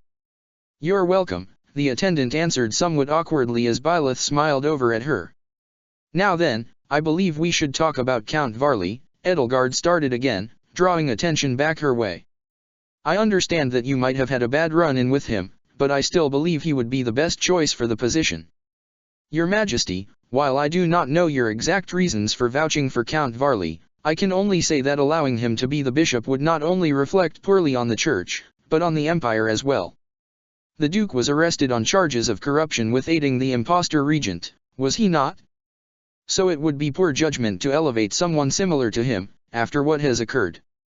Perhaps you've simply had a bad first impression. Your Majesty, I know what kind of man Count Varley is. He is the type of man to abuse his position and have commoners beaten to near death, all while abusing his own daughter in an attempt to train her to be a good, submissive wife. If you wish to plead his case, then go on, but if you are to start somewhere then start with his treatment of Bernadetta." Edelgard stared at Byleth. She found herself realizing that she had once again misread the new archbishop. She wasn't just some weak-willed pawn. Just like her retainer, Lady Eisner had a spine of steel. A part of her was almost glad to see it. Another part was more than a little frustrated by how many sides the woman seemed to have. What made it worse was that she couldn't come up with a response to defend a man she knew was scum. "Why don't you tell me why you want Count Varley to be the southern bishop?" Eisner asked, and Edelgard almost scowled at how the archbishop just took pity on her. Giving her such a blatant out like she needed the help. Still, it would be stupid not to take advantage of the charity. "Despite what you may believe, Count Varley is qualified for the position on his own merits," Edelgard argued. "While I cannot remark on his personal life, he has worked hard in his position as Minister of Religion. Is it not unfair to deny him something before he is given the chance to make up for his mistakes? I'll ask again. Why do you want Count Varley in the position? Surely there are others who would benefit you more. Manuela Casagrande, for instance, is a devout member of the faith, and has worked at the monastery for some time. Surely she would be a better option to help bridge the gap between the Empire and the Central Church." Edelgard paused, not expecting that. Especially since Constance seemed enamored with the idea of being named the bishop and this suggestion directly contradicted that wish. In addition, Manuela was one of Edelgard's people, so naming her, she had to admit that, in the long run, Manuela likely would be a better option for the position and, if given the chance, she would likely replace Varley in the future. However, her plan hinged on Varley being used as a sacrificial lamb so she would be able to declare war against the church. While I am sure many in the Central Church would be happy to be working alongside her again, I need to take into consideration who would be best suited for the position. As she is simply a physician and a commoner, Manuela may not be the best fit given the high status of the position, Edelgard said, the words leaving a bitter taste in her mouth. Though, she didn't expect Byleth to look so shocked in response. That. Byleth shook her head. She knew this wasn't the same Edelgard, but to think she'd ever say something like that. Regardless of one's status at birth, an individual should be judged by their merit. I would have thought you of all people would have agreed with that ideal, given you made a commoner into a general. Edelgard couldn't hide her frown. The fact that the Archbishop, of all people, was calling her on her hypocrisy. Yet it is the basis of the Church's own rhetoric that nobles are inherently above the common folk due to their crests. And I disagree with that rhetoric. It is my intention, going forward, to encourage the development of the common folk of Fodlan and elevate people to positions that they've earned on the basis of their own accomplishments and skills. She kept her voice steady, though a stern edge started to leak into it. In that regard, Count Varley gaining a position based on his bloodline represents the exact opposite of my intentions. Additionally, I believe the content of his character shows he is unworthy to hold his current position. To make him the face of the Southern Church's revival is more likely to drive away the faithful than unite them. Her eyes narrowed. Especially when I intend to be completely honest in my assessment of him to the rest of the clergy.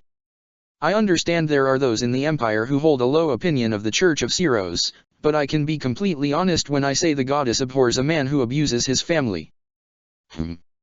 And I imagine that is because of your status as the prophet of the goddess. Edelgard leaned forward, letting some of her anger show. I have to say, it is strange that your interpretation of the goddess's will is the complete opposite of the Church's standard rhetoric. Am I to take this change as a suggestion that the will of the goddess espoused by the Church for over 1,000 years is completely false? Yes, because it is. Syros made it up because Suthes was dead and she wanted to make sure mankind wouldn't murder her and her remaining siblings. What? You heard me. Byleth paused. Though, I guess relatives would be more accurate, since Flane's her niece. And I am just kind of assuming Indek and Mikul are her brothers too, though, no, Suthes did mention that. She suddenly frowned and tilted her head, as though listening to something. Or the Nabatean standards of what counts as a sibling are different from human standards. Or, Fodlander standards? I suppose they all count as children of the goddess, and I don't really know if other cultures might have. Lady Eisner, you do understand everything you just said. There is a heresy of the highest order, Edelgard pointed out, wondering just what in the hell the Archbishop's game was here.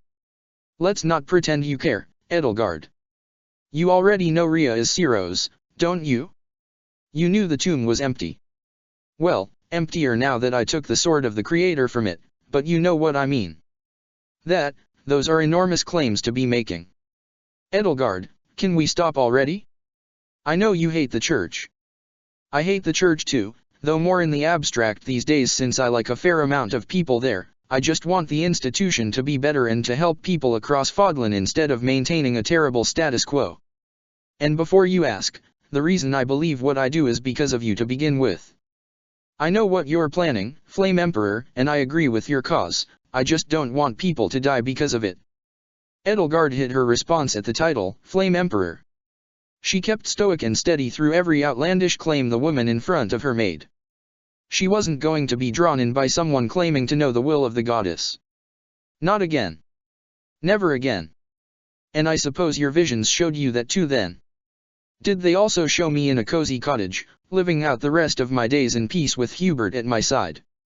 Behind Edelgard, Monica's expression fell for a moment before she steadied herself. Edelgard, please, you have to believe me. Byleth sighed, letting some of her weariness from years of despair show. I don't want to have to kill you again. What a ludicrous threat. In those dark times, your eyes and your fists were my salvation. Within your eyes, I saw true care. And upon your fists clenched tight with indignity, I saw the blood that dripped and fell. Even as I bled, I felt that you, too, must also be bleeding.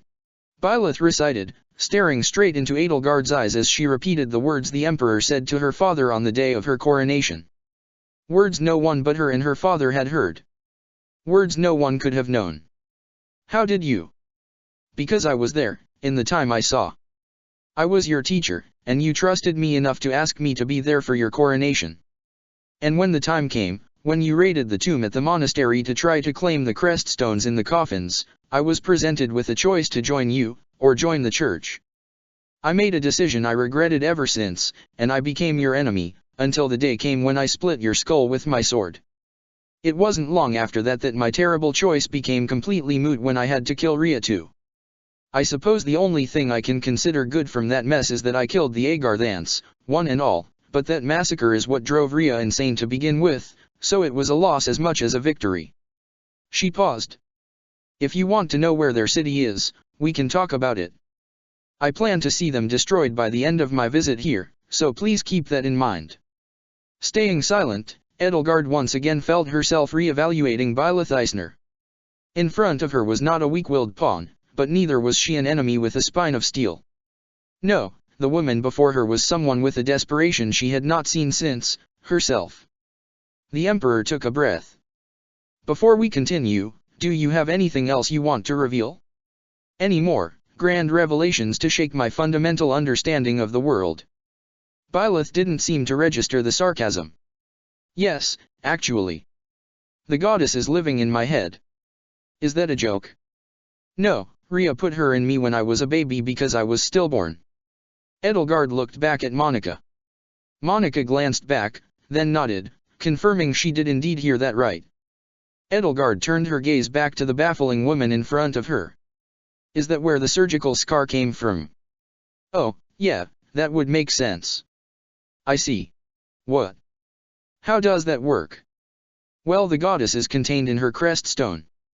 All crest stones are the hearts of dragons, and Suthi's is the Nabatean goddess. At least, I think that's how it works. I see. So she doesn't know either, why am I even asking? And, your heart is a crest stone then? Yep, like my mom's. Byleth paused, then frowned. Could I revive my mom by using a crest, GH? She winced, clutching her ears like someone just started yelling at her. Ow, ow, oh okay, no reviving the dead, I know, but what if, ow? Edelgard chose not to ask. So, the goddess gifted you with the ability to speak with her and see the future. Ah, well, long story short, yes. I used to also be able to turn back time, which would have been very helpful during this conversation, but I can only stop time now. You have the ability to stop time. Yes, do you want me to prove it to you? Byleth asked. At Edelgard's inquisitive stare, she nodded, before seemingly pulling out a handkerchief out of nowhere. Here, this is Hubert's. Edelgard stared as she saw the very familiar piece of cloth that was most assuredly her friend's. That doesn't prove anything. You could have pulled it off him when you were walking in. Monica argued, though Edelgard found it hard to believe anyone could steal something off of Hubert. Ah, come on, seriously? I can only do this 3 times a day, Byleth complained, before huffing. In the next moment a journal was in her hands.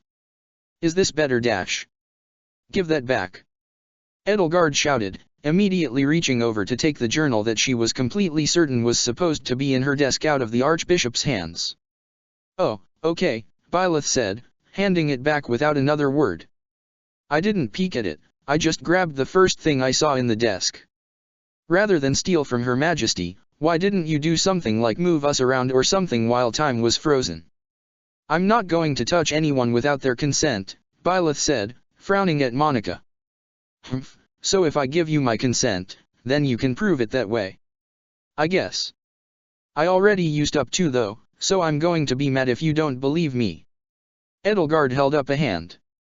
Before you do anything, why is there a limitation? I don't know. There was a limit on how many times I could turn back time too, but it felt different, I guess. And I don't seem to be able to increase the limit this time around, which is kind of a shame since I feel like I refurbished the statues of the saints for nothing. Edelgard had no idea how those 2 statements were connected. Anyways, I think I can only stop time for a few minutes at most. So don't ask me to run all the way to the monastery or something, I don't know how to use warp. Really? It's such a useful spell though, Monica remarked, prompting a frown from Byleth. I know it is, I just can't get it to work for me, Do you want me to do something or can we just move on? The fact that you're trying to get us to move on like this does suggest that you can't do what you're saying you can, and you're trying to get out of providing actual proof. Byleth took a breath to calm herself down, though her gaze was still annoyed as she looked at Monica.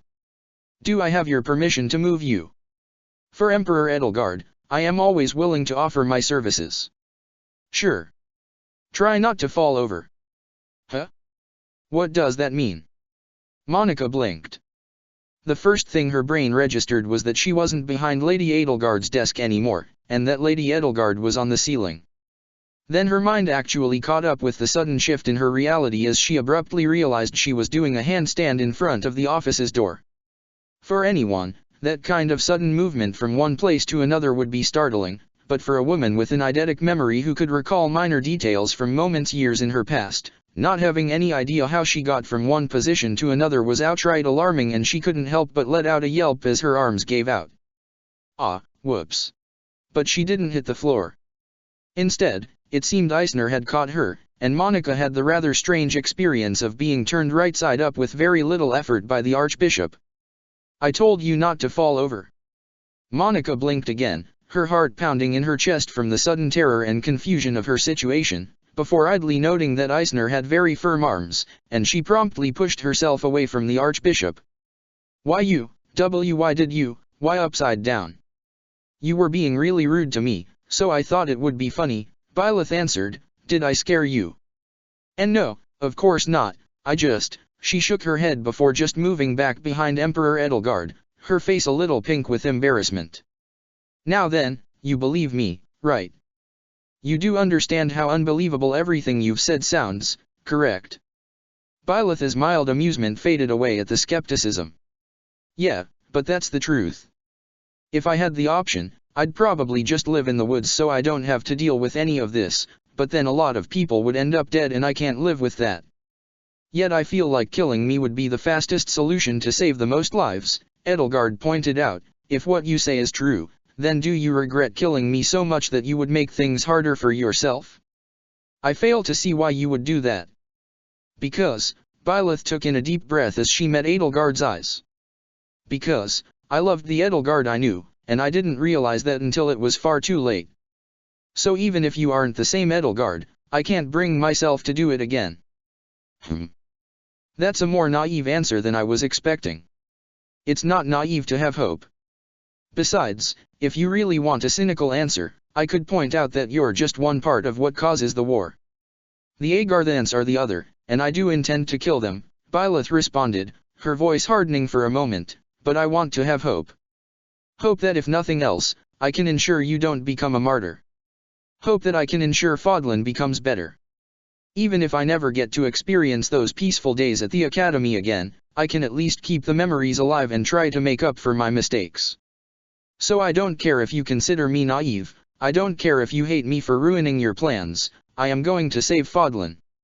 Even if it means my head will be at your blade, nothing will stop me. If nothing else, you are determined. I only wish I was this determined when you wanted me to side with you. Very well, you've given me much to think about. For now, I think we should end this meeting. Okay. Then if you need me, I'll be in my room, crying, Byleth candidly stated, getting Monica and Edelgard to blink as she stood up. I used to not really feel emotions, but now I do, so they're sort of all over the place and I've been burying down those reactions for this whole conversation. So, yeah. And with that, she turned and began to leave, though she paused at the door. Ah, one moment though. Are you closer to Hubert this time around? What?